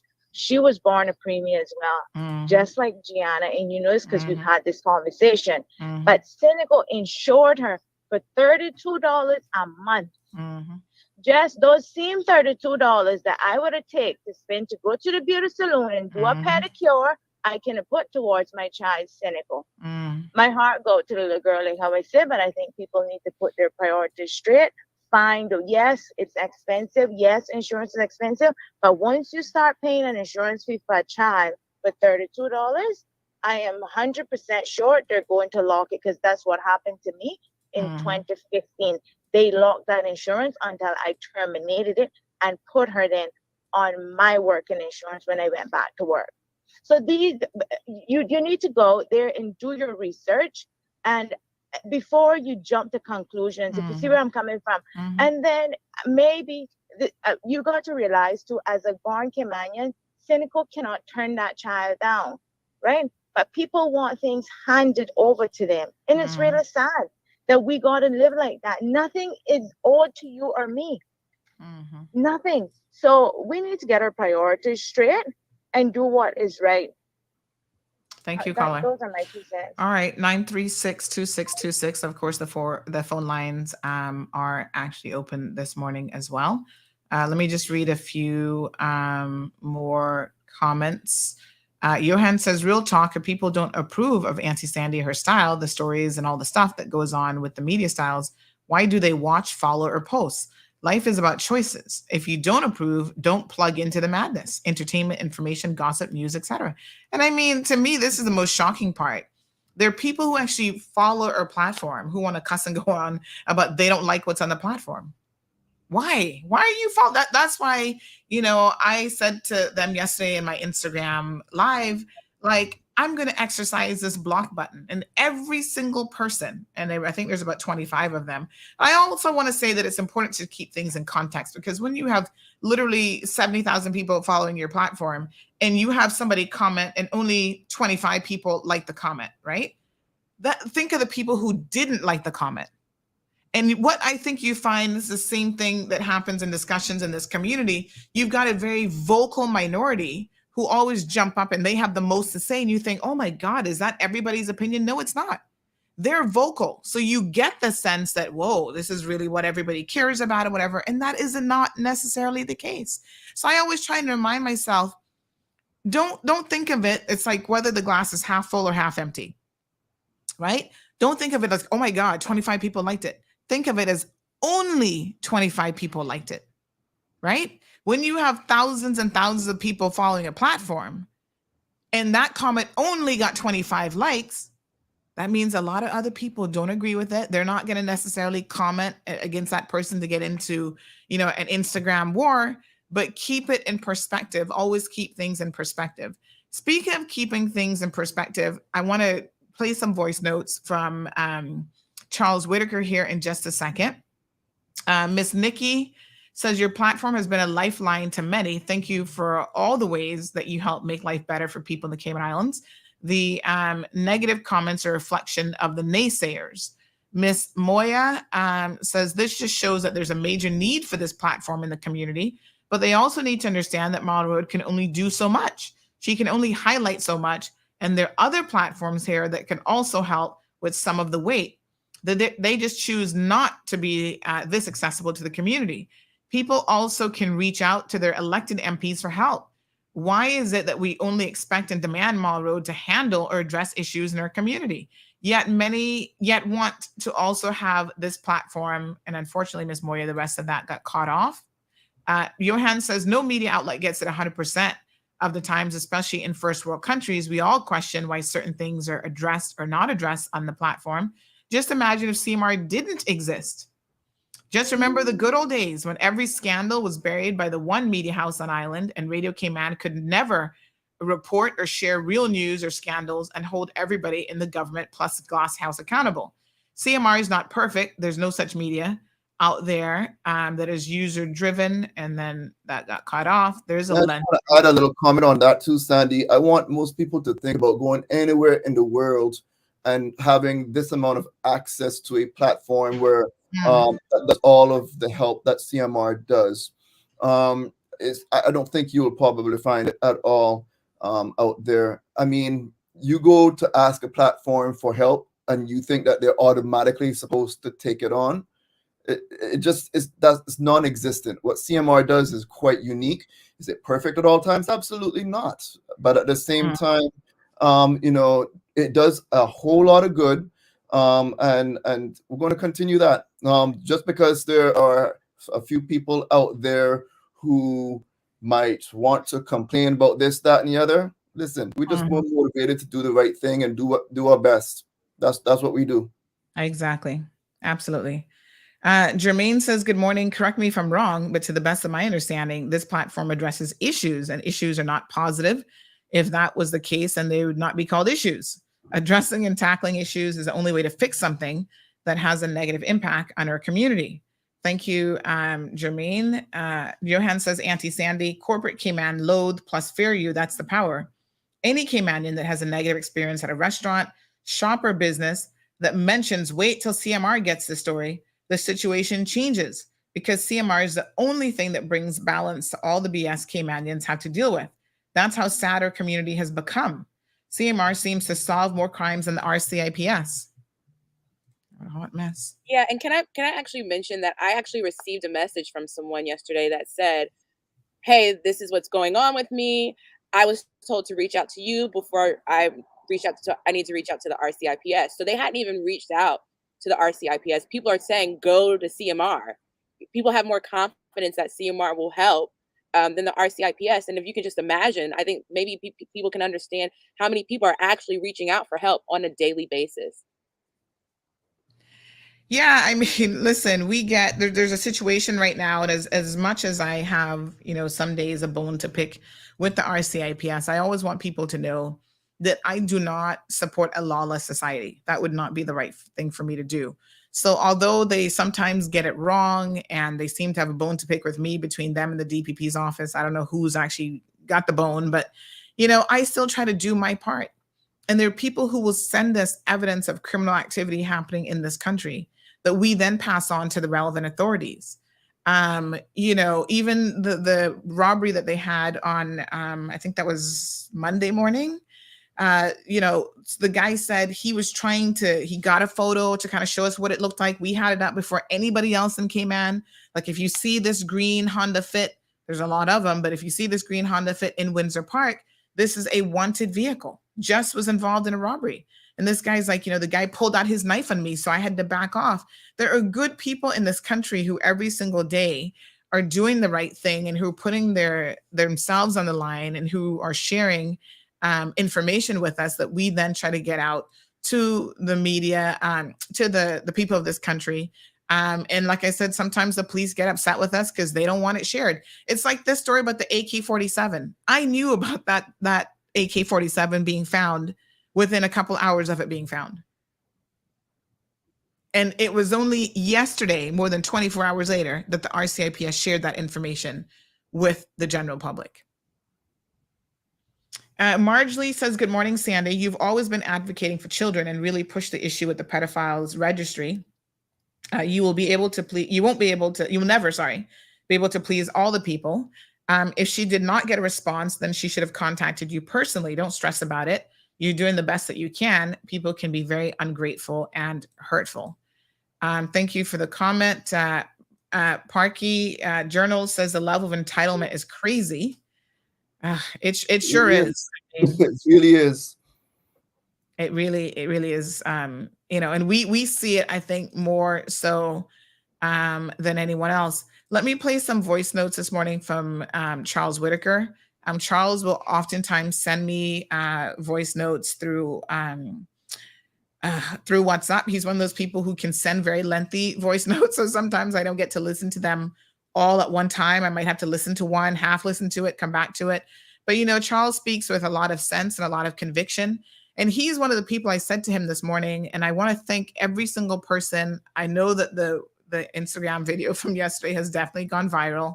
And a lot of people are reaching out to me saying how much they appreciate what I do and how much they do love me, love the platform. They're thanking me. And I appreciate all of those messages because, again, it helps to keep things in perspective. The negativity, which we can allow sometimes to consume us, is only 5, 10, 15% of the people. The vast majority of people are positive and are grateful. And so don't let those negative, the naysayers, be the ones to put you in the wrong kind of headspace, right? But I must say that Charles saw this where we are now before I did. And I know that sounds really, really crazy, but trust me, it's 1,000% because years before I started CMR, Charles kept saying to me, you need to have your own news platform. And I was like, Charles, no, I don't. Because I was always sharing stuff from like Compass. I was always sharing stuff from CNS and other platforms. And he's like, why aren't you doing this yourself? Like, you could do a better job. And I kept saying, no, Charles. And he'll tell you for years, he argued with me on this point. And I think he saw the vision and he saw where I needed to be before I even did.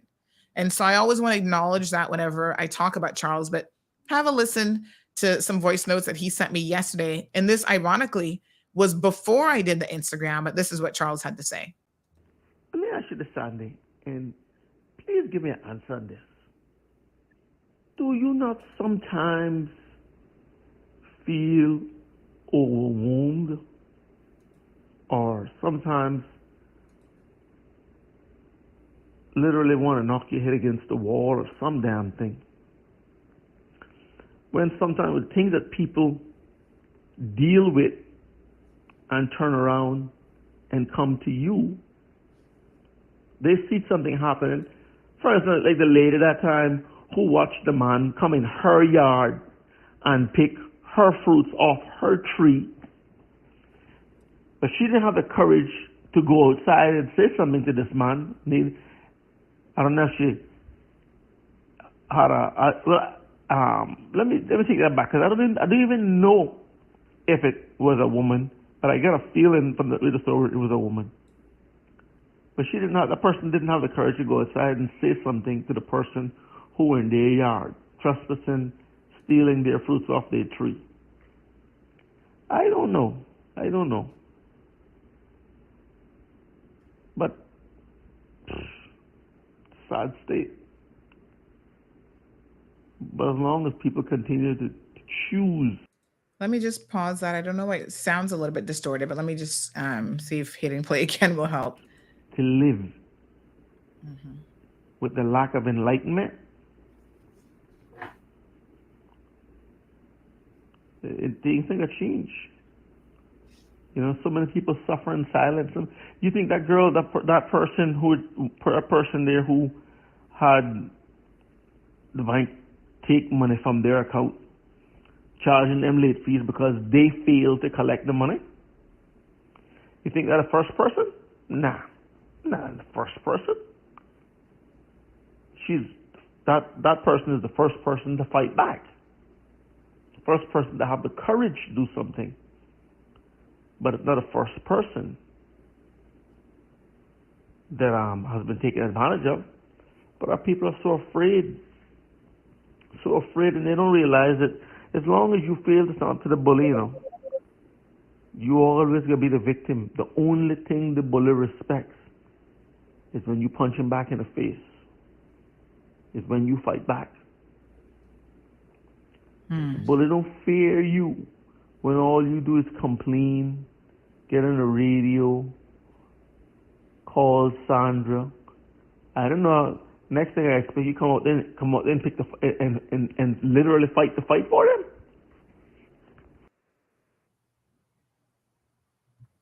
And then he followed up. Thank you, Charles, for that. And then he followed up with this briefer message. I will only close to you with this message. Keep in mind and remember the mafia leather situation. How many of them were sending you messages? Because I remember you shared some of them with me, many stories. And how many mothers came down to the courthouse? How many victims came down to the courthouse to stand on your behalf and said, no, she didn't say anything wrong. She didn't do anything wrong. She was highlighting my experience. I told her this. I stand behind what she wrote. It happened to me. Not one. Careful how you sacrifice yourself for cowards. Thank you very, very much, Charles, for those very, very, on point and salient comments. It is what it is. 936-2626 is the telephone number. And again, I appreciate all the comments. There's a lot of people commenting me this morning saying that, you're supported and to please just ignore those negative naysayers. This person says, everybody knows that when you're dropping the Silson scandal, your numbers peak on the live. When you have on Health City, Cayman Voices, NRA, CUC, etc., begging us to stay on the live because you know that your listeners want the gossip. It's like you said earlier, we the people, the ones that love the chaos, and the numbers show it, and numbers don't lie. And that's why we give a little bit of everything. Yes, exactly. We want to make sure we cover as much as we can. And it's not easy because there's so much going on in Cayman, and we're doing our absolute best to try to cover it all. Mm-hmm. This person says, wow, very profound. Careful how you sacrifice yourself for cowards. I mean, trust me, the point is definitely not lost at all. Again, Charles he has a way with words. I mean, he is, you guys know him as a boxer, but trust me, he has an amazing, he should be a wordsmith. He should be a writer because he really has a way with words. Thank you again, Johan, for all of your comments. I don't know what else to say. I think Kenyatta said it best when she said that it was unfortunate that this situation is somehow overshadowing the situation with this little child. I want to encourage you guys to go online and search for the GoFundMe page. Assist the family if your heart leads you to do so.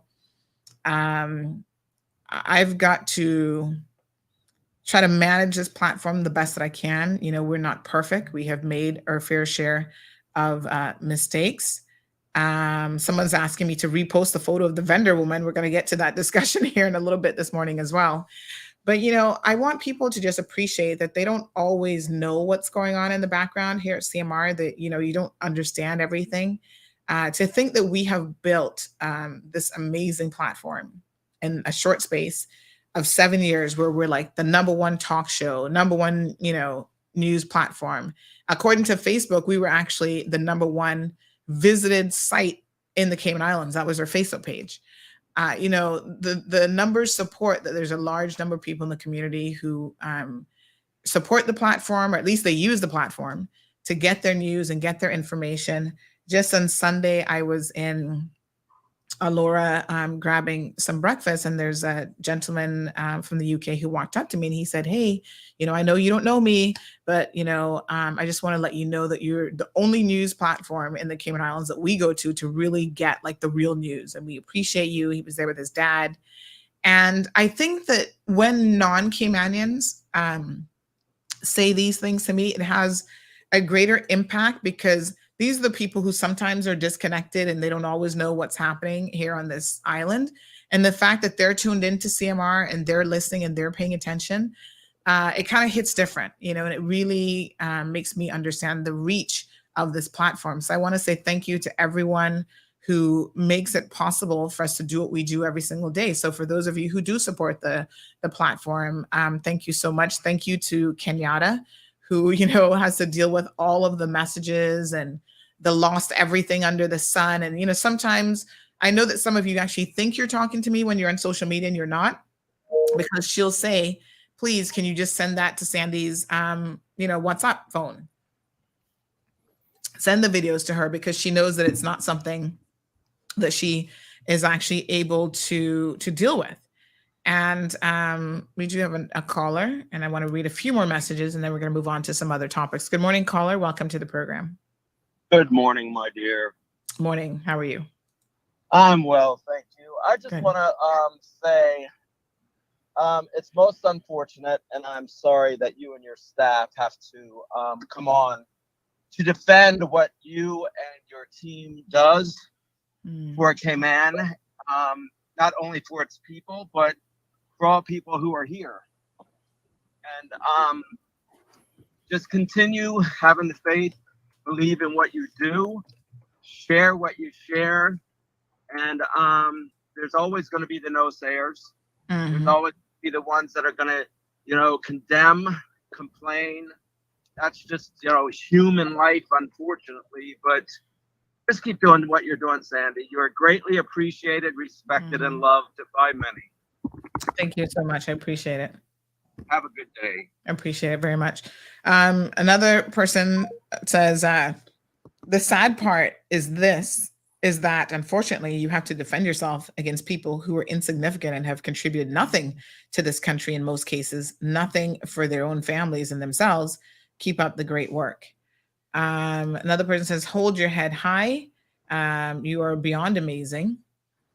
And then they made some comments, which I won't necessarily read here, about the young lady who is sparing up the messages on social media in terms of donating for this child. And I again, sometimes you have to separate yourself from people who are trying to help a situation from the people who actually need the help.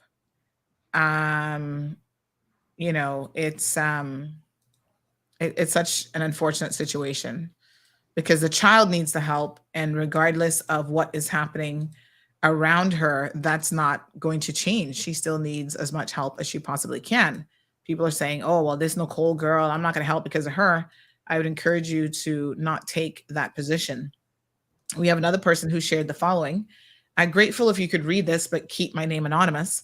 I first came to interact with Sandy through a very hard experience. It was a very big and harsh misunderstanding between us. As a result of that interaction, we remained civil. If completely ignoring each other can be considered civil. The next interaction we had actually had to do with my then 3-year-old son, not yet 3-year-old son. Despite our differences, she showed up for me and my son and called out the BS of the situation. She took her time to reach out personally to make sure that the situation was okay afterwards. So for the young lady to suggest that she doesn't care about children, quite frankly, hurts me. And based on my own experience, and I'm sure others, is an outright lie. She went a step further when I had experienced a negative medical emergency for the same child to personally reach out to the health minister to air my grievance. Sandra will tell you, she and I don't always see eye to eye.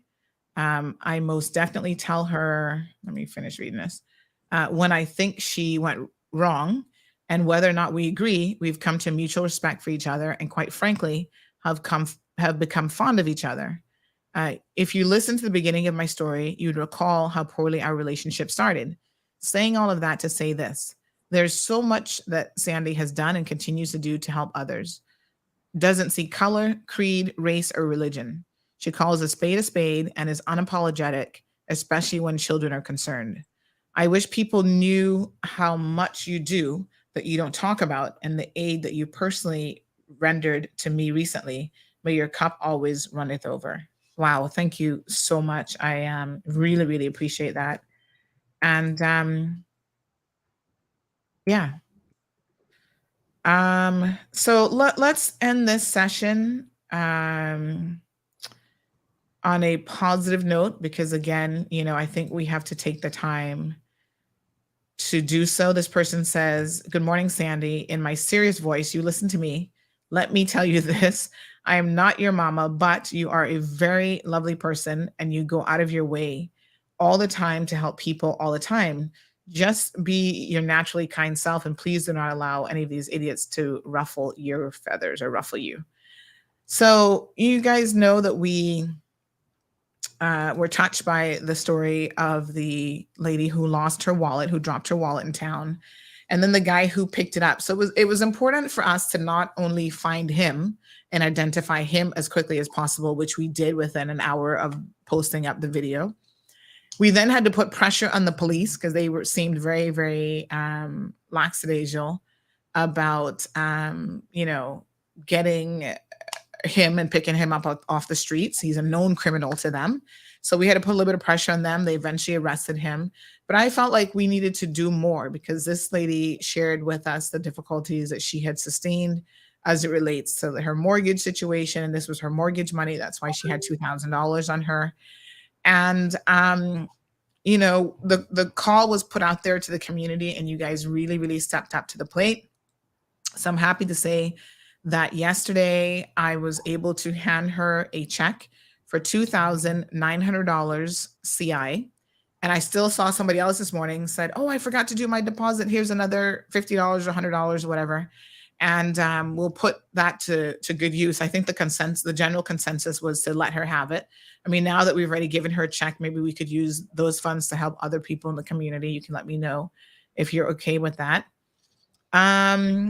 But we had an opportunity when I stopped to hand her the payment yesterday. I was able to, chat with her and she wanted to share a little bit more of her gratitude.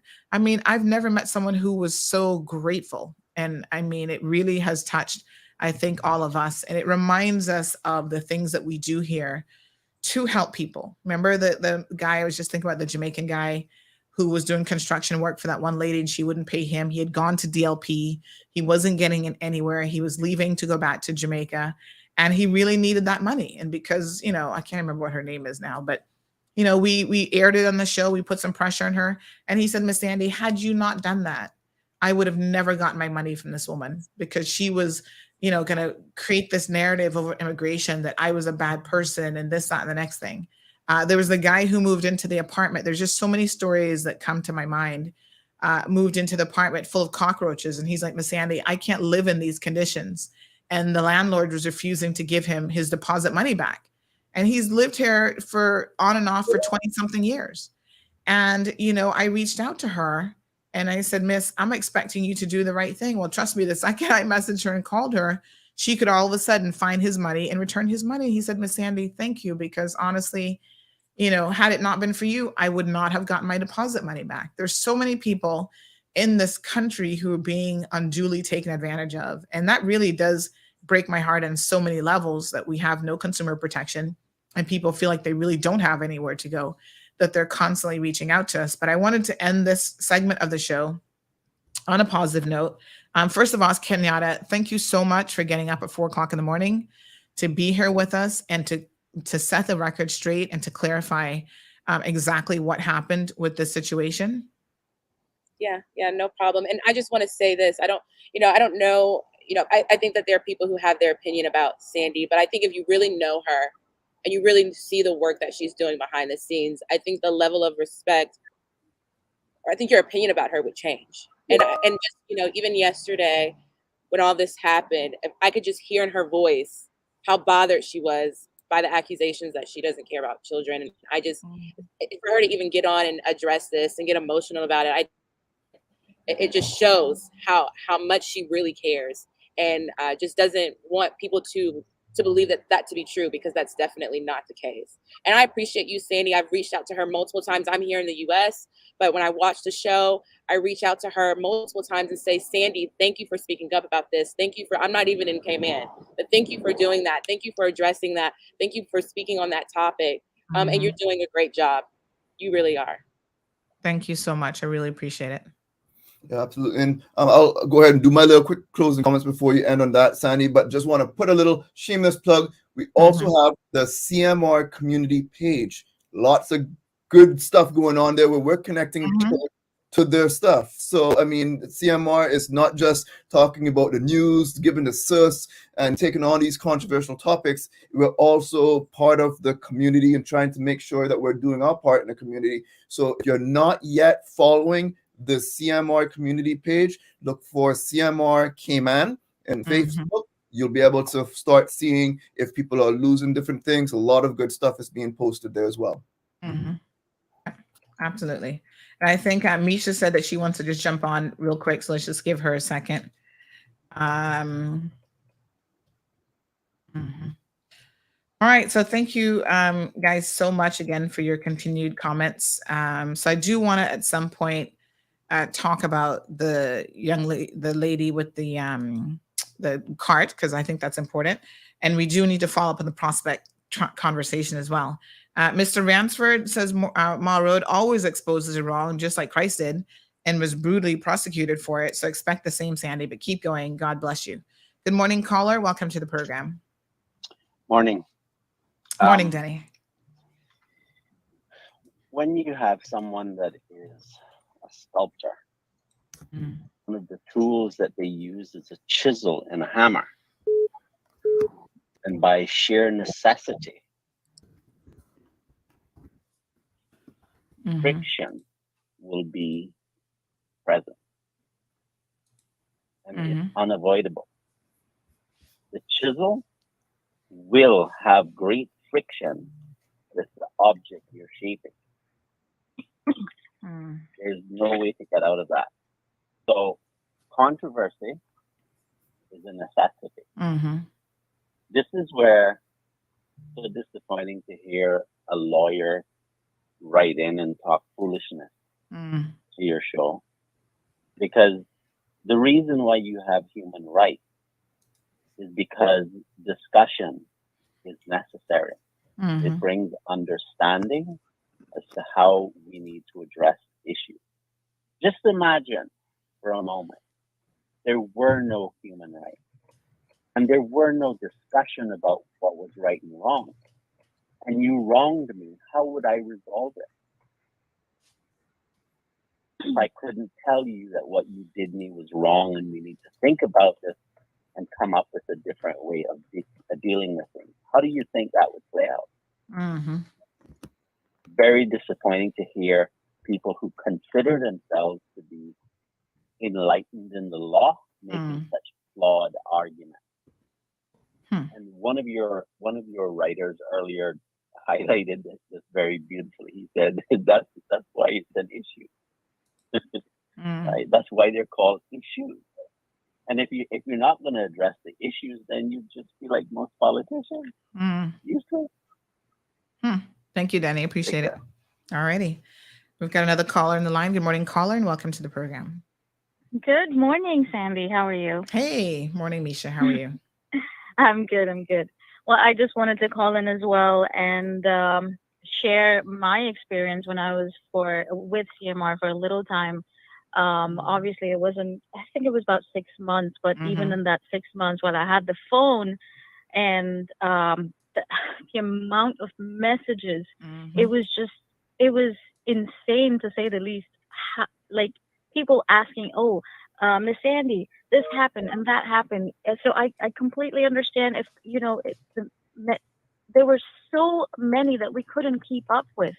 Even you were so busy with other things, trying to attend to other problems and other people's requests, and something is missing, my daughter is hurt, or my car is hit and someone stole my money.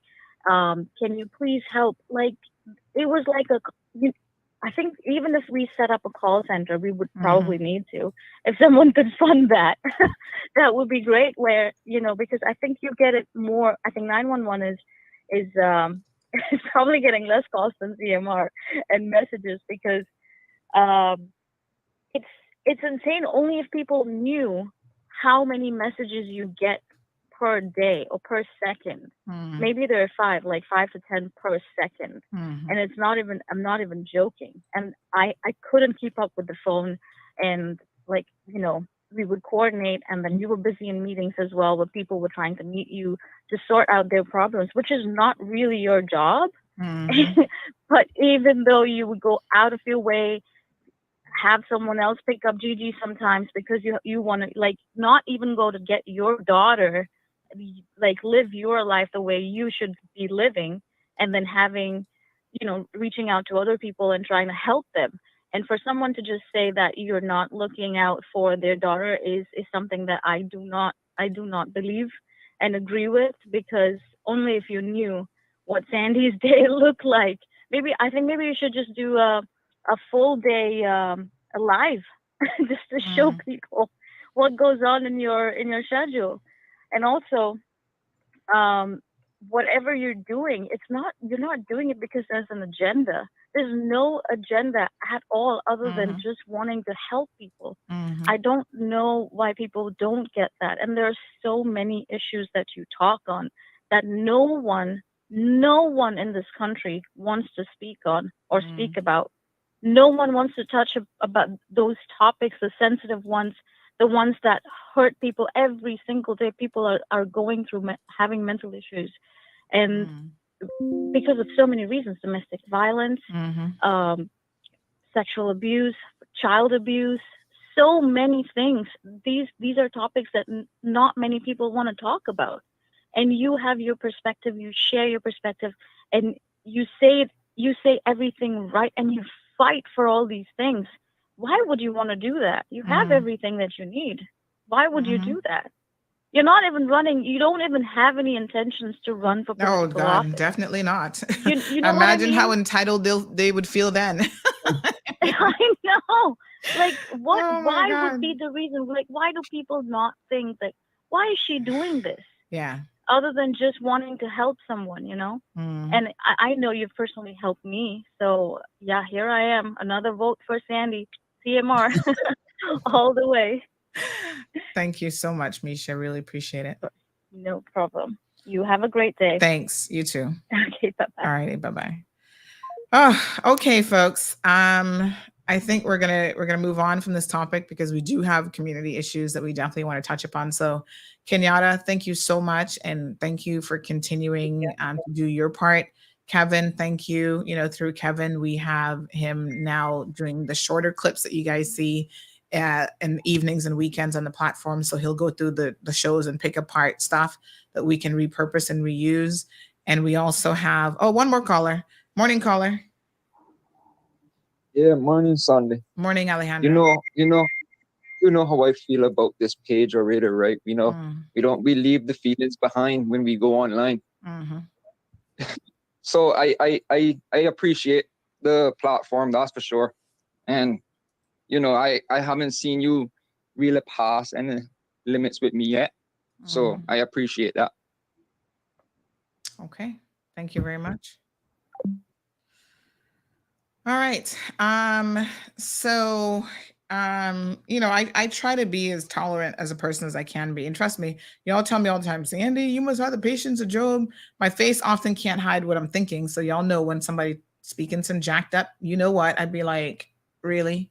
But we still try to give people the space and the grace to kind of say what they want to say. Sometimes we got to correct you now. If you get it wrong, we do put hold on a second. That's not quite right.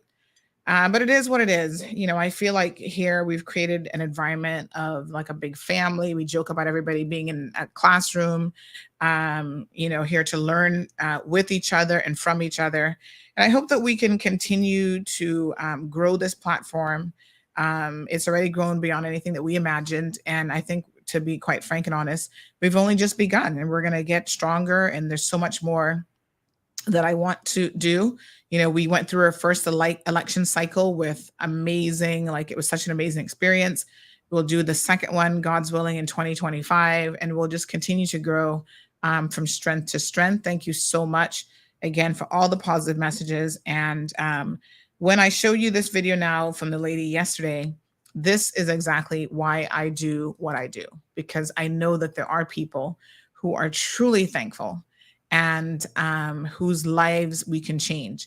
$2,900 might seem like nothing to some people. To some people, it is going to be life-changing. And I can tell you, for this woman, it's going to give her the opportunity to not get into, a really bad financial position. So I thank every person that donated. Some of you gave more, some of you gave less. It doesn't matter. Some of you wanted to give and you couldn't give. And so I thank you for even just thinking in your hearts that you could be of some assistance. So please sit back and listen to this. And after this conversation, we'll continue to talk about some other issues. All right, so good afternoon, everyone. We're here with the beautiful Miss Stewart, just delivering her donation check. You guys might remember that she was the victim of the gentleman who found her wallet and decided not to do the right thing and took all of her money, passport, driver's license, everything, unfortunately, was in it. So, Ms. Stewart, you've gotten your little donation now, and I know you wanted to say a few words to the people of the Cayman Islands. Yes, good afternoon. I just want to say, to God be the glory, great things He has done. I want to thank each and every one of you that donate, oh God, to hallelujah, to a worthy cause. Yes. To God be the glory, great things He has done. Today, this evening, I am rejoicing because I am blessed today by these lovely people that the Lord had placed, oh God, that donation and their heart to give back and for a worthy cause. As I said before, God do it again, and this moment, I just want to say to you all out there, continue to do the good that you are doing and continue to be blessed by God, because when you bless others, the Lord will bless you. And thank you very much, because believe you me, it is not easy, and some of you out there, yes, but the Lord has laid on your heart. Sometimes you give it out of your nothing, but God going to multiply you, just as He multiplied the woman with the oil. He multiplied the lady with the meal. God is a multiplier, and He's going to multiply all of you that donate to this worthy cause. And to God be the glory again. And I just want to bless you all. Bless you, wonderful people. There are so much good and wonderful people out there. Absolutely. And so much loving and nice people out there. Yes. But I thank God for all of you that do it again for the Lord. And the Lord bless you, bless you, bless you in abundantly. Glory to God. Multiply you, multiply. May your oil, oh God, will stay Yes. and never run. And may your burial Yes. may stay still, and your meal will never go down. In the Yeah. mighty name of Jesus, I give God the praise Yes. again and the glory for you, Amen. lovely saints. God bless you. God bless you going in and coming out. May God, oh God, hallelujah, shower his blessing. The blessing of Abraham, Isaac, and Jacob may Yes. continue to overflow you all. God bless you Thank and have you. a wonderful evening. Yes, thank you so Thank much. you. God And bless can I you. ask you a quick question? I know the day that you lost it, you called me earlier in the day and you said this situation had happened to you. In that moment, how were you feeling, Miss Stewart? In that moment, do you know that I don't even shake or move by what happened? Because I know the God that I serve. Yes. And my daughter was with me and she said, Mommy, my pressure gone up. I said, girl, why your pressure go up? He said, Mommy, you lost so much money. It was 2020 CI dollar was in the purse, plus 60 US dollar. And he said, Mommy, so much money gone. Yes. And he said, listen to me, the Lord that I serve will work out it. And any old God work it out, it well done. Yeah. So me not worry about it. You understand? Because me know the God that I serve. Yeah. And you see, the Lord that come true for me, He going to do it for somebody else. No matter how it is, the same God that do it for me, He going to do it for you. Somebody we're going through something right now and needs someone support. But remember, trust God. Yes. And He will work it out for you. And you know, within, I would say 15 minutes tops, we were able to get people donating, and we've handed you a bank draft today for $2,900. Isn't that amazing?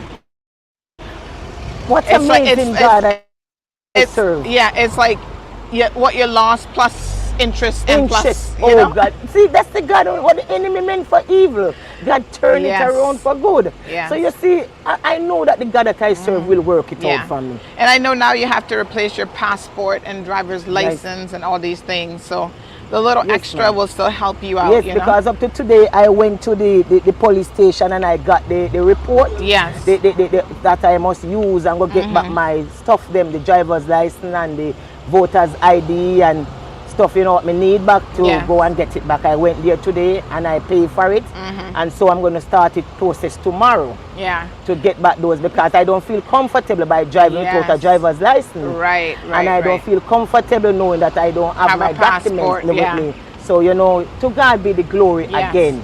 And what would you say to someone now? You know, there's a few people online who's like, oh, well, he only found it, so he never steal it, he never did anything wrong. What would you say when somebody finds a person's wallet? What advice would you give them? The best advice I would give to them is to turn it in. Yes.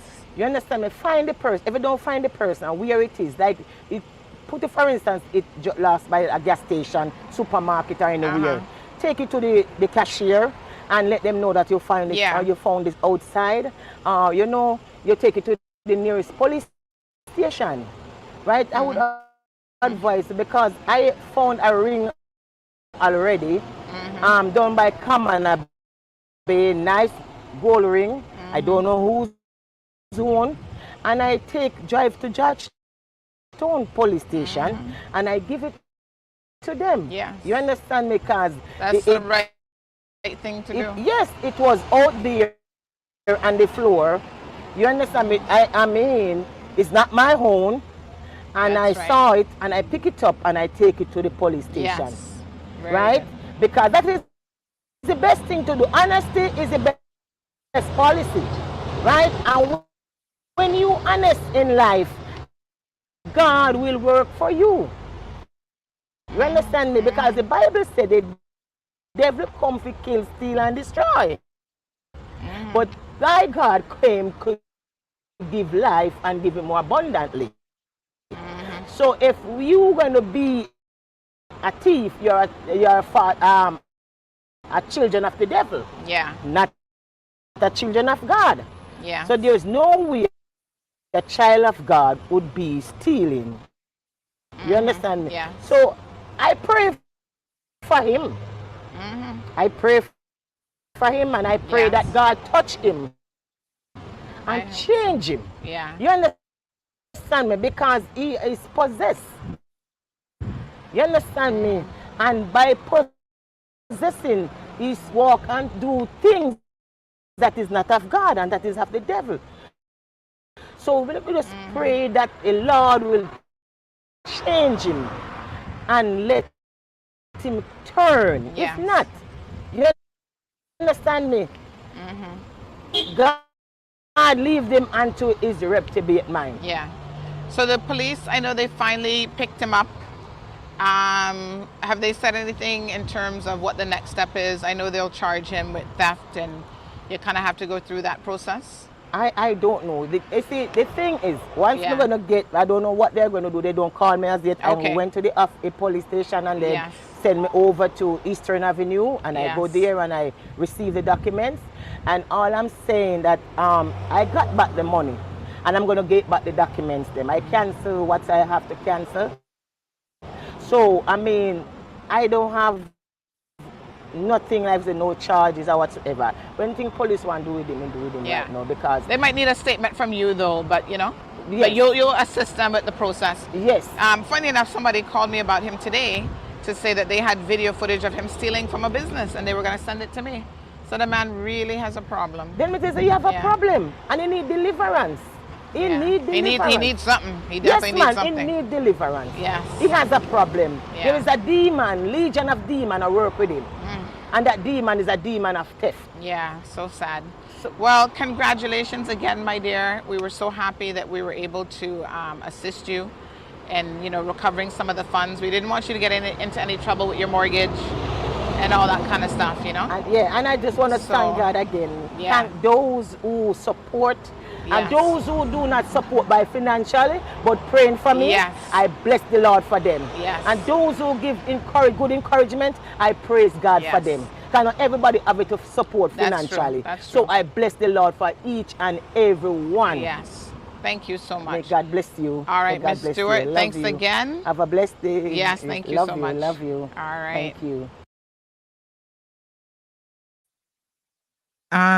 Again, that's Miss Stewart, who had the her wallet, the funds taken out of her wallet, and we caught up with her yesterday afternoon, late in the afternoon, when we gave her the check. So again, thank you to every person who donated to the cause. I was just so pleased that we were able to give her what she lost and then some on top of it. And like I said, I did see at least one person send funds today as well. And I think what we'll do with that is bless somebody else with that, maybe by way of either CUC gift card or Foster's gift card. All right, folks. So let's talk about the elephant in the room now with this situation with the lady who is on the beach. And I think most of you, not on the beach, sorry, by the gas station. Where was she? By the bus stop. So she has her little cart. I don't know if this is a Foster's cart or who this cart belongs to, set up here. And we received these photos of her selling. It looks like she's bought bulk chips and nuts. And I don't know what else is in the cart. Looks like maybe some drinks. And so she's here. She's got her little money bag and you're able to buy stuff from her. So the person said the following: "What has Cayman come to? We are allowing this now." Shaking my head, I thought this was a photo in Jamaica when I first saw it, but it's taken today in town by the bus stop in front of Flow Customer Service office, which is the corner of Eastern Avenue and I think that's Shedden Road. A lady said she's selling and she's got a license to do this. I'm just shocked, honestly. Never seen this coming. Please keep my name hidden if you choose to share this. Good night. So, this is an unfortunate situation. I do not believe that she has a license to do this because I know that one of the things that DCI does is if you apply to them for a license, and I have no clue who this lady is, but if you apply to them for a license, what they will do, a mobile license. So there is such a license as a mobile retail. In fact, I have one myself for my Roque business because we sell the devices and I don't necessarily need a physical location, right? I can deliver it to you, come to your house, hand you the box, and you can make your payment online. And so they do have these mobile licenses that are available, but they ask you a lot of questions when you say that you want a mobile license. Like, how are you going to be delivering, the services, and where are people going to be coming? There was a time that if you lived in an apartment complex, were you going to have customers showing up at your apartment complex? They might have asked some questions in relation to that, and even asked for you to get permission from your strata. If it's just running administrative offices, like you're just at home in your home doing, invoicing and taking and receiving calls and taking deliveries through WhatsApp, whatever, that's not an issue. So I don't believe that DCI would issue a mobile license for someone to stand up on the side of the street in front of Foster's, not Foster's, in front of Flo, my apologies, with a cart selling, chips and drinks out of their cart. So I think she was probably being less than honest with them about having a license to do this. I said this earlier, I've said it before, and I'm going to say it again. The people who live in this country, both Caymanians and others, have got to decide, what kind of country do we want? What kind of community do we want? What kind of standards do we want to be operating and living with and by? I don't have any issues on the face of it with people out there trying to make an honest living. But I do think if we don't want to have, everybody in the corner doing this sort of thing, we don't want to have food vendors. We've called it food vendors before, selling food out of the back of their trucks and out of the back of a van, not being subjected to, any food handling laws or regulations or whatever. Then we have to put our foot down and say, this is not acceptable. It either is going to be acceptable by the community, by the society, or it's not. And no one is picking on this lady. I have some information now. Somebody just sent me some information on who she is. I didn't know who she is. I still don't know who she is. I mean, I'll read you what the person has sent. But the only question I have for you guys, are you okay with this? Because let me be very, very clear. Once we say we're okay with this, it's not just for her. It's every person out there. So are you okay with me going on the corner of, up here in Lower Valley, hanging out in the corner of the street, selling whatever it is that I feel like I want to sell? Because maybe I'm not going to do chips and groceries. Maybe I want to do clothes. Or, I want to sell, I don't know what else I'd be selling, shoes, whatever, right? Cigarettes. Is it okay if I just set up shop on the corner and sell smokes to people? And next thing you know, I'll be wanting to get an alcohol and liquor license to be able to sell that on the corner of the street as well. You open up a situation and, we think that, we're just making an exception for one or two people. And before you know it, it's not just one or two people. It's a lot of people who are saying, oh, okay, well, if this is a standard, then this is what it's going to be. Let me be very clear. I have made observations. I've heard people say this before, visitors visiting your island, they come off the cruise ship. One of the things that attracts them to Cayman is they don't have a lot of people haggling them. And I've heard them say this. Oh, this country is so refreshing. People are not chasing me down the street to sell, to get me to buy their stuff. They're not harassing me or begging for money. They have a very different experience when they arrive on our shores. And that to them is a welcoming experience. They're not in California, downtown Hollywood, where there's beggars and unfortunately a lot of homeless people strewn all over the street. They're not in Jamaica, where this might be the norm in certain areas of Jamaica. They're not in Honduras. They're not in, I don't know if Canada has this problem or not, but they're looking for a different experience. That's not what they want to see. And so is this okay? Sophia says that's the bus stop across from Funky Tangs. Yes, it is.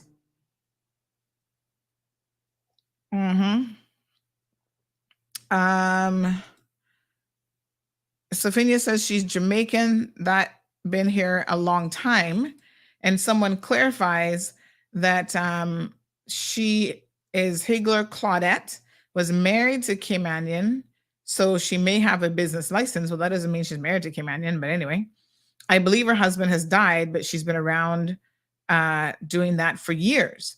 Usually she's sold to shops and mainly restaurants and households. So she may have a license. Again, I'm pretty sure she does not have a license to stand on the side of the street and sell goods out of her grocery cart. Maybe she had a mobile license that allowed her to go door to door and sell stuff. I don't know. Claudette who? Because we can go and look her up right now. The beauty of having information available to us and information online is that we can go online to see whether or not she has a business license. So give me a last name and we can look up Claudette right now. Somebody else says, Miss Sandy, she has to be licensed bringing this stuff through customs to sell to suppliers, but not to retail and sell on the streets. Well, again, we can confirm that if somebody can tell me what Miss Claudette's last name is, because I'm pretty sure she's not bothered to incorporate a company. So it's Claudette, whatever, trading as, I don't know, whatever she's trading as.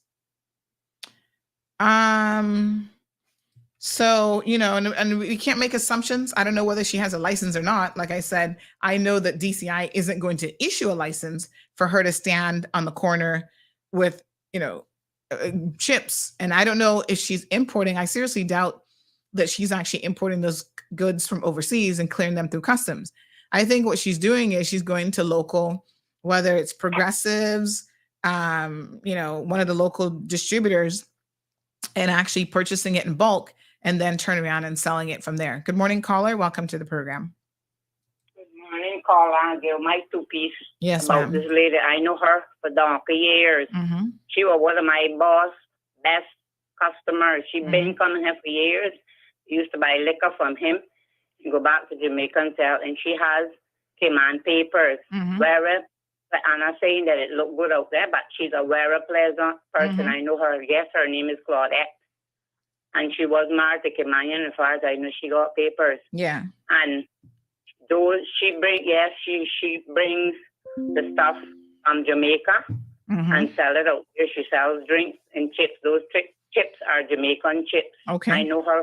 So let me ask you a question. And again, no one is saying that this woman is not a nice lady. Like I said, I don't know anything about her. I can't speak to any of that. Well, I know I'm sure she might be a nice lady, but are nice people also not required to follow the law? Because you're a nice person, you know, no, I'm not saying that, but what I'm saying, and to me, it do look good selling around the street. So like I say, it's not a good view for tourists and stuff, but you know, it's not a good view for us. Let's forget about the tourists for a second, because sometimes I think that all we do is care about tourists when I want us to care about the quality of life that we have here for our own people.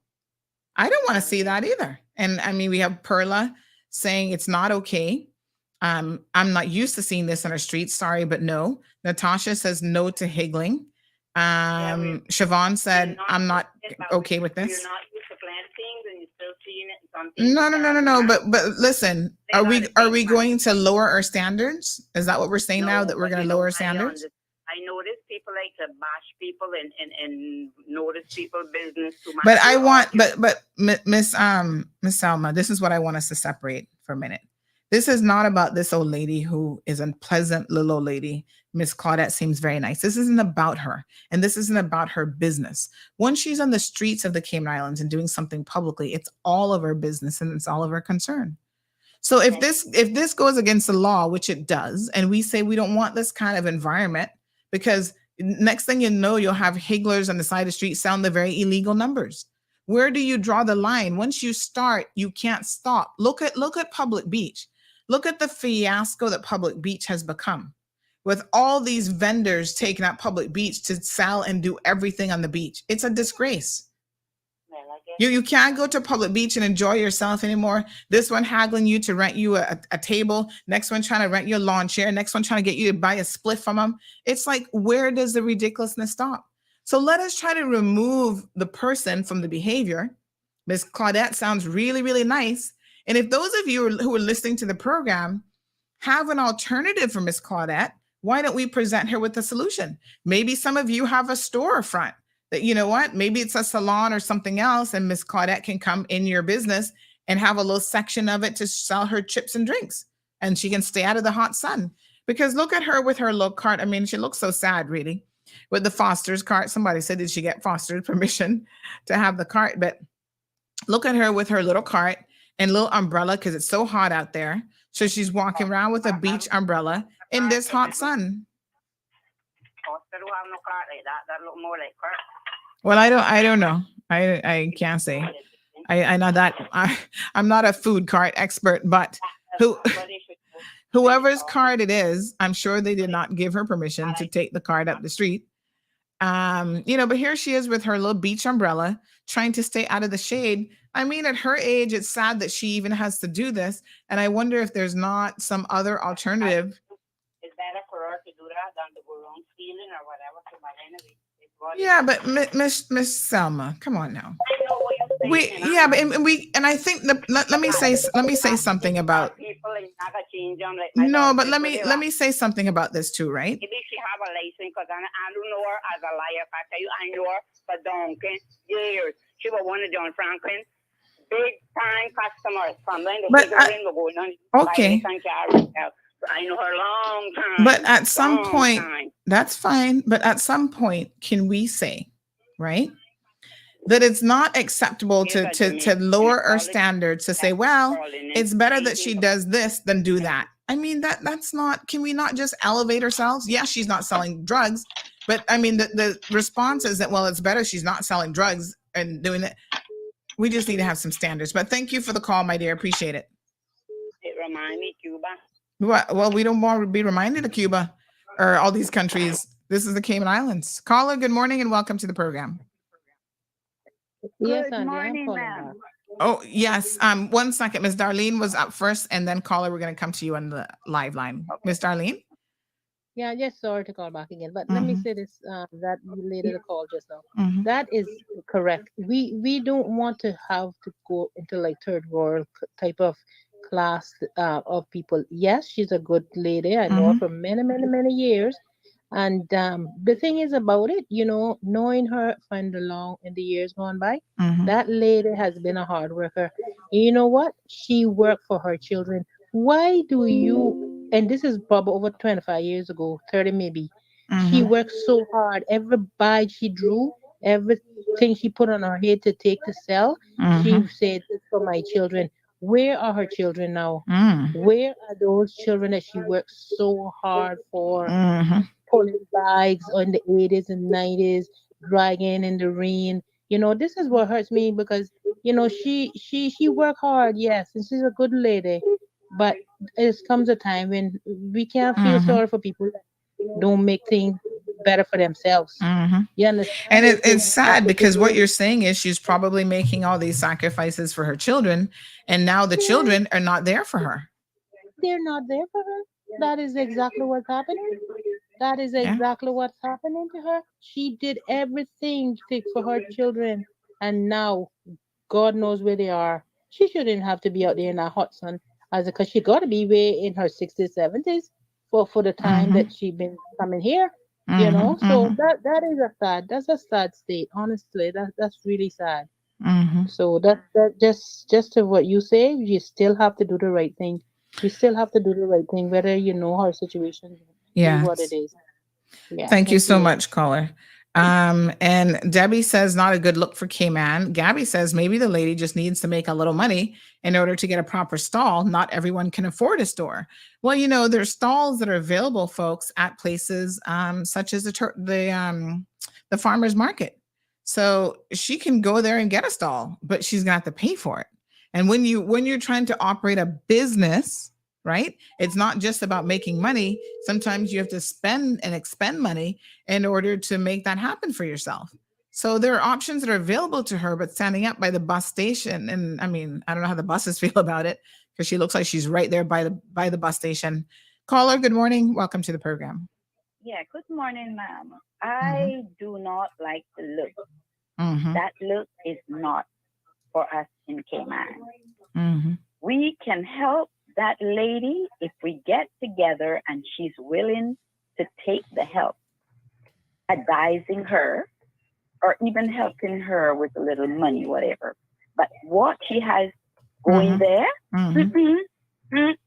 that no, Cayman Bobo. We don't want that. I don't intend to live in that in my late age. No, wait, that's not Cayman. Yes. Okay. Thank So you, just caller. explain that. Bye-bye. Yes. All right. So Sophia says, I remember she used to sell on Mary Street. Miss Rosen says, if you pass through the bus stop now, her cart is chained up there unless she moved it. So she's keeping her cart chained up at the bus station? Oh, wow. Okay. Miss Della says we will now become a lawless society. If that is where they come from, they can go back to their country. And again, it's a question of what is it that we want for the Cayman Islands. Lincoln says if the beach vendors have to get a license, then so does everyone else. But remember, there was a time when the beach vendors were doing whatever they wanted until it started to get out of control. So Gabby says, what about the coconut man? Same thing. We have to encourage people to do things the right way, right? It's not just about doing it and throwing anything up, but you've got to do it the right way. Remember when there was this, I think it was an old man, actually, I can't remember now. He was selling his fruit stall on government property, and government was like, you're not going to do this on our property. It was also an issue because of where he was located. It was actually in the flight zone, and airplanes coming right over him, that sort of thing. So no one is supposed to be setting up a business or a shop or a building or anything right in that location. I think he eventually closed down shop. But one of the interesting things about him, and he wasn't that far from the farmer's market, but he didn't want to spend the money to get a stall in the farmer's market. I keep telling y'all, as I said earlier this morning, nothing comes for free. You understand what I'm saying? So it's like, if you want to have a little business, not only does she have to pay for those goods, but she might have to pay for a little stall. I mean, they make the farmer's market, I think, as inexpensive as they can to pretty much just cover the cost of having the facility there. But remember this gentleman I was talking about with his little food stall? One day I was driving by there, because he has no proper bathroom facilities or other stuff that he would have had he gone to the farmer's market. Child, I see this man in the bushes using the bathroom. So I'm like, wait a minute. He's in the bushes touching his little pee-pee with his hands. And now I must go buy fruit from him that he gonna be touching with those same dirty, nasty hands.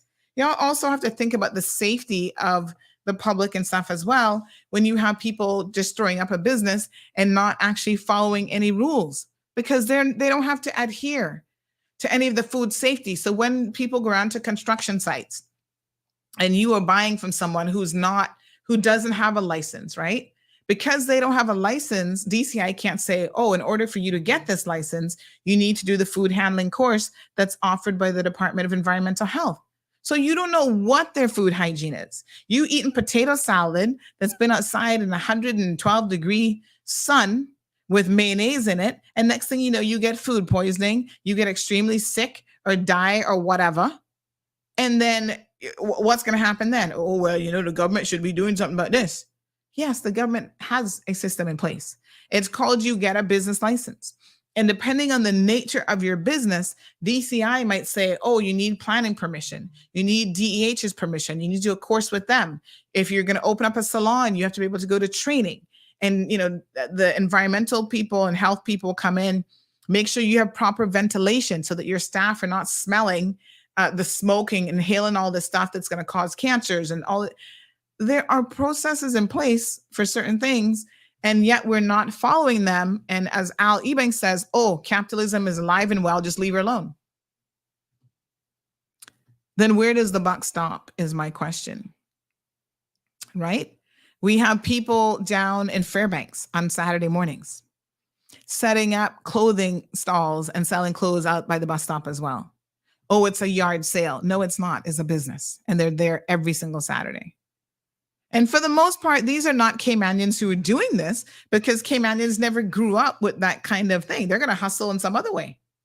This is a mentality and a style of, street hustle that is very different in the Cayman Islands. There are places you go and they will sit you down right in the middle of the street and braid your hair right in the middle of traffic. They're going to hold up traffic to come and wipe your windshield for you, whether you want it wiped or not, and then demand money from you. Is that where we're going? Because it doesn't stop with the one person. Good morning, caller. Welcome to the program.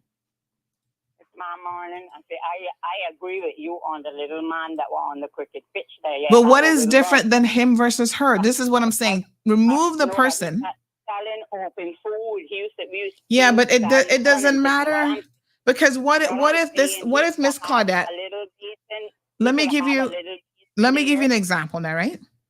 What if Miss Claudette is selling, chips that I don't know what kind of chips she has, but let's just say for argument's sake. What they call cheese chips. Yeah, let's say that she's selling expired cheese chips, right? That you don't know anything about and you buy. I mean, my point is forget that it's her because it's not about her. But what I'm saying, Sandra, I'm not talking about farmers market. That's a nightmare down there because I talked to people that got stalls there. Because when they were complaining about this lady, when you hear me say something, I know what I'm saying.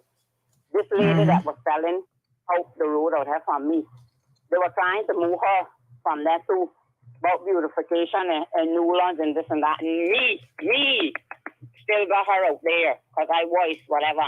And they were telling her about that get a place, farmers market and stuff. And she said, no, she know about down there, but that's a dog-eat-dog world because so many people down, and especially selling the same things, and they be fighting against each other like cat and dogs down there. So I wouldn't suggest that nobody go down there because you know how it goes. This one gonna be jealous here because he sell more than me, and the next thing they eat because one special person that sells down there used to be crossing out here, eyeing her stuff. I mean, one day I said she gonna get an accident because her eyes is up in this place. She not on the road. So you got to look at things in different ways too. And yes, I'm not saying that we want people around the streets and stuff, but like I said, don't get me wrong, I am for right. But what I'm saying, I feel sorry because like Miss Darlene saying, she know Claudette because she was working custom when they used to come in. And yes, that woman worked hard. All right, my dear. Just when I went Jamaica, in February, I bought some stuff for them, and I can tell you that there's stuff she brings the stuff from Jamaica, so she must be paid do that, and I don't know that she not got no license. And she said she got it. I don't know her as a liar, and you got to give people the benefit of the doubt. You got to prove people telling the truth till when you find them a liar. So, thank you, caller. But I know her very good. All right. Very good. Thank you very much. Appreciate it. We have another caller. Oh gosh, did I just disconnect them? My apologies. We have some very, very interesting comments coming in. Can that caller, let me see if I can get you back on the line. We still don't have a toll-free number, honey child, but I continue to pay the phone bill every month to make sure that we have a phone line into the program because you guys really do use the phone line. While we're waiting on that call, this person says Salma's talking foolishness. She's not understanding your point and others. We can't allow this to turn like any other third world country. Melinda, good morning. Melinda says, agreed, although my son said the older lady just needs money, but this is why we're on top of the list for tourism. I know Miss Claudette from KX Days working at the airport. Love seeing her checking in at the counter. I think of her often when I puzzle a suitcase and puzzle a box to packing for a move. I wish her well, but can't have this become a thing. Good morning, caller. Welcome to the program. Good morning. Morning, dear. And first of all, let me say, I'm so sorry that I saw you in a very, very, should I say, uncharacteristic emotional state yesterday evening. And I know I'm not your mentor, but if I could just offer you a little word of advice, there are always going to be those kinds of people. It don't matter how much you do or how much you give. And your Caymanians, I'm sure you're familiar with this little saying, your own fleas bite you the hardest. Do what you can do for those. Some will say thank you. Some are not going to look back. But as long as you're giving from your heart, you know where your reward comes from, the Almighty God. And no one can take that from you. I could tell you millions and millions of stories about ungrateful people in my life. It took me a long time to figure it out and a long time to figure out what I had to do about it. But I got to that stage. And you know what I simply call it? I go through a process of elimination whenever it's necessary. You don't Mhm. have those people around you. They are demonic spirits, and all they do is bring negativity. Mhm. Negativity can grow as quickly as a weed. It does not grow as fast as positivity. So as soon as you feel it, just cut it off and move on. Anyway, just wanted to say, talking about vendors and so on, I am appalled that Cayman has come to where it has come to. Mm. I never thought that we would have street people or people on the streets with carts. Mhm. I don't know where they are. That's not a sight that we want to see. And while I'm saying that, I will say this. I am one of those people that support beach vendors. Mhm. We are an island, and people, tourists especially, expect that when they come to islands and they go to beaches, because they see in all the other islands, whether they're Caribbean islands or Pacific islands, Mhm. you have beach vendors. Sometimes that's the best advertisement your island will get. And I feel that our government should support those people, whatever it is that they want them to have in place, Mhm. help them, because that is somebody NAU will not have to take care of. Caymanians must be given every opportunity to live at a standard in their own country. Our leaders need to stop being handled and influenced by all of these outsiders. Stop telling us what they want us to be. We Mhm. are an island. We are not Manhattan. We're not Boston. Mhm. We don't need to look like these places. Yes. Now that they've changed the outlook, we don't have to be like these places. And it's left to us to make that change. And that change comes from the top. Mm. So be very careful of who you're supporting. Mhm. Find out who their handler is, because that's who they will answer to. They're not taking your call. They're not concerned about your problems. Mm. Look around. You can see where the money is being spent Mhm. and whom it is being spent on. Hmm. Let us fight for us. The Caymania Constitution, find everything in it that needs to be amended. Take that to the elected ones and tell them that's what you want done, and then implement and enforce Mhm. those changes. We are Caymanians. Our country has been taken away from us, and not by the people that come here and work for $3 an hour. Mhm. Do not be blinded by that myth. That's not who has taken your country from you. Open your eyes and see the big picture. Thank you so much, Sandra, caller. thank you so much for Appreciate allowing it. me. Okay. Yes, thank you very, very much, and have a good day. We have another caller also on the line. Good morning, caller. What's your take on this? Good morning, Sandra. Good morning, dear. How are you today? Not bad. How are you? Not too bad either. I'm very grateful, and I am blessed.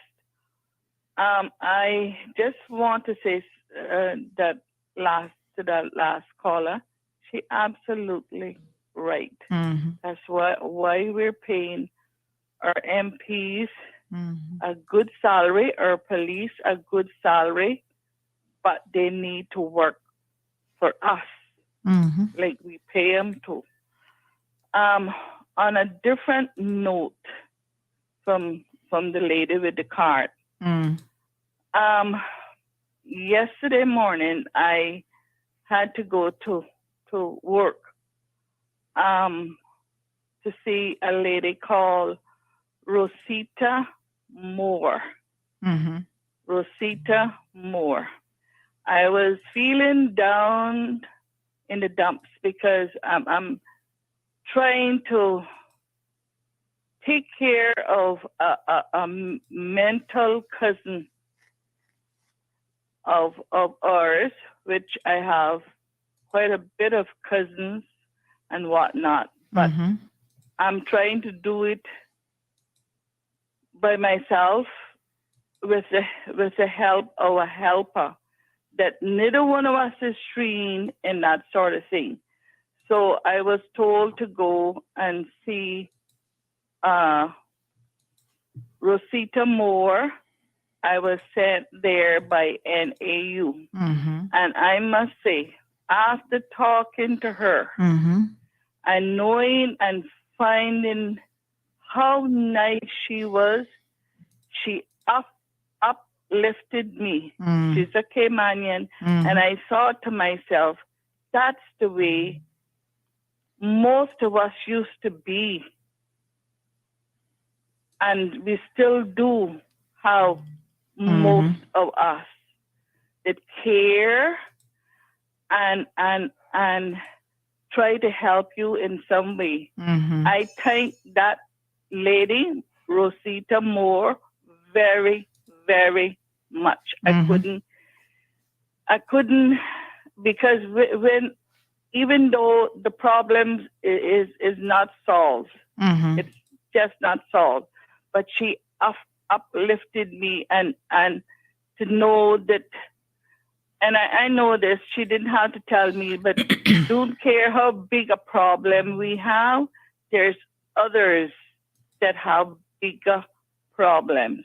Absolutely. I thank you, Sandra. Thank you so much. Most Rosita Moore from work. Thank you, and God bless you, and you have a good day. And I love your show. It should have been done years and years and years and years ago. Thank you, my dear. Again. Thank you. I really appreciate it. Yeah, I mean, sometimes just a kind word can go such an incredibly long way to helping other people. So more comments coming in. Miss Marjorie says it's about branding. What do we want our country to look like? Let's uphold our laws. Marshall says the point isn't that she isn't a nice lady. What she's doing on the side of the road is not acceptable. Somebody else says the following. Like I said, I don't know this lady from The Woman or Man in the Moon. They say, good morning. She was a very horrible person in the 90s. She would curse you at the booth airports. If you refuse to carry her goods, she's taking here or sending to Jamaica to sell. She has 2 daughters who are professionals in Jamaica. She's a status holder from the 1990s, and she lives on Eastern Avenue next to the old Sher Reynolds. The person goes on to say that she's not desolate. She has changed her behavior as she got older. Good morning, caller. Welcome to the program. 550-414. You on your story now? The show is live, ma'am.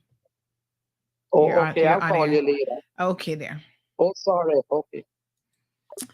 Yasmin says it doesn't look good at all. What a hot mess. Miss Sue says there's a few clothing stores down Eastern Avenue. 2, they're starting to pop up around town. Miss Perla says, why DCI never looked into this while she's in the streets and selling? Can they stop her? I don't know what they're thinking. Mr. Woodrow Wilson, good morning, says, well, does this open the door now to stop the tour companies selling tours to tourists on the road? And what about the Coconut Man? What's the difference? Doreen says her children should be ashamed of themselves. I'm sorry, Debbie said her children should be ashamed of themselves. Apparently, based on what this person's saying, they don't even live in Cayman. So I guess, I don't know. Doreen says she don't have to do what she's doing. She just doesn't want to stay home. So apparently she has financial means to, she just doesn't want to stay home. Well, maybe somebody in Georgetown who's the MP of that area, does that fall under Kenneth Bryan, Eastern Avenue? So maybe Kenneth can reach out to her and offer her some volunteer work to do. Lots of people, if you don't want to stay home and you're looking for something to do, there's the Pines home. Jasmine always needs volunteers. Maybe she can go there and help volunteer her time. There's a Humane Society that's looking for volunteers. There is cleanup crews. You know, there's probably a lot that she could do if that is truly the issue. So Miss Morna says, yes, Sandy, I know her. She's a nice person, but she knows the laws here because government had to step in when they started to sell things in front of the old airport and using the bathroom to bathe before going on the flight, and government had to step in and tell them they couldn't do that. She knows better still. She's been here from the early 70s. What a hot mess. Dacia says people like to be independent, not depend on their children for everything. This woman is always well dressed and decked out. I'm sure that her children are assisting her. Stop assuming that she doesn't have anybody.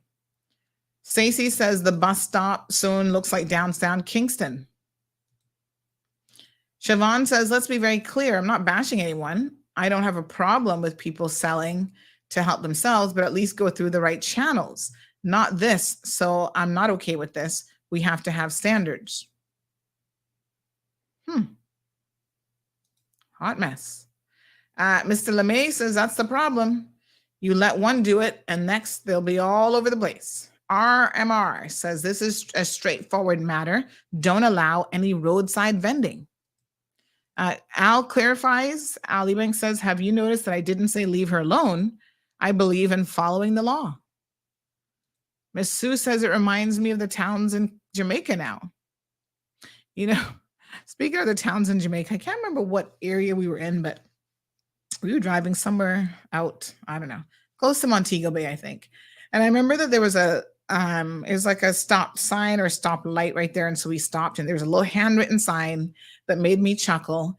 And it said, please do not urinate here. And the way that they spelled urinate was really funny. I can't remember the exact spelling, but it was not the proper way. And it made me chuckle. And I was out there thinking to myself, why would people just stop right there on the side of the road? Like you could reach out your window and probably touch the person and use that as a makeshift bathroom. So much so that you have to put up a sign to say, don't do it here. You have to be careful the standards that you set and the standards that you allow in your community, in your country. I don't think public urination is acceptable. And I know some of y'all have cussed me about this before, and my opinion is not going to change. We have bathrooms that are readily available here. If you need to go to the gas station and borrow their bathroom key, they don't say no to you. They keep it locked because they're trying to keep, I guess, people out of it and try to keep it clean. But if you request the key, even if you're not buying something in the gas station or you're not getting gas, they will let you use the key. There's no reason for you to have to pull off the side of the road and go in the bushes, except you don't have no standards and you just lazy and you just nasty. Even about the little guy that I was talking about earlier, the farmer's market was right there. If he wanted to go to use a farmer's market bathroom, it's open to the public and he should have been able to do so. But you see, when you start to lower your standards, honey child, any and everything goes. Marjorie says we have to have the same rules for everyone. Oh, today is Kurt Grizel's birthday. Happy birthday, Kurt. Hoping you have a beautiful day. Ms. Debbie says, I've been in Cayman for 40 years. I've never met a tourist that didn't complain about being harassed in Jamaica. This is what we want Cayman to become. I'm assuming that's a question mark. That should be at the end of that, because no, we don't. Darlene says, my question to the Small Business Association, why doesn't this department do something for the Caymanians by way of organizing a proper place or outlet to do business, and no, nothing to do with food stuff? So who is the Small Business Association? That's an NPO, which ironically Dawn McLean heads up.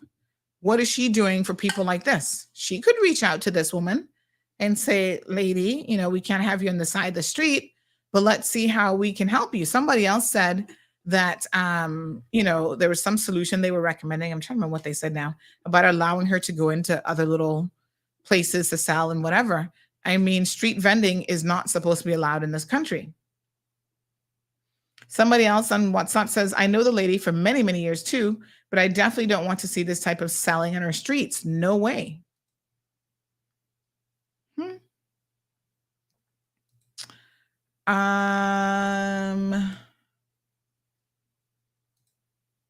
Somebody says, oh my God, this child don't listen. Ooh, we'll leave that comment right there. Yeah, Sunny child. But also, this person says, what about the other sole traders who are abiding by the rules of their TBL? Nice people do stupid and illegal things all the time. We cannot come to change, and we cannot continue to change. And more often, that not lower our standards for every person who shows here. We are a country that has always enjoyed a very high standard of living, and we should strive to maintain that, not just for tourists, but for Caymanians. This is our country. I mean, in some countries, they're accustomed to public baths. Can you imagine a group down at Cayman Bay just out there with a rag and soap, just having a good evening bath? Well, we saw the video that we posted some months back where they were doing it at a public beach. They were having a bath. The woman got completely naked and lathering up, and their children at the beach watching this. I was like, what the heck? Oh, they didn't know that that's not acceptable in the Cayman Islands. I'm like, where do y'all live? Oh my God. This person says, come on.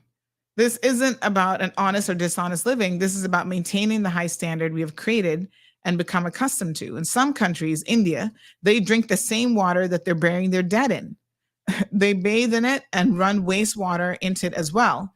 So what may seem seemingly harmless now opens the gate for much more unsightly things to happen.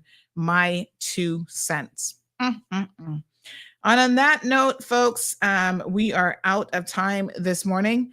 Thank you all for your ongoing contributions, and thank every single one of you for your positive messages of support today. Mr. Carlos Whitaker says you can take a pig out of the wallah, but you can't take the wallah out of the pig. Hot mess. Appreciate all of the comments here, folks. And thank you so very, very much.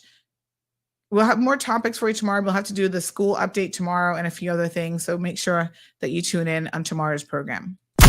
Thank you for tuning in to another episode of The Cold Hard Truth on Bobo 89.1 FM. Cayman's #1 talk show is live weekdays from 7:30 a.m. Never miss an episode again. Watch anytime on CMR's Facebook and YouTube channels for the latest show episodes. Don't forget to follow us online on our social media channels. And visit CaymanMarlRoad.com for all the latest news and community happenings.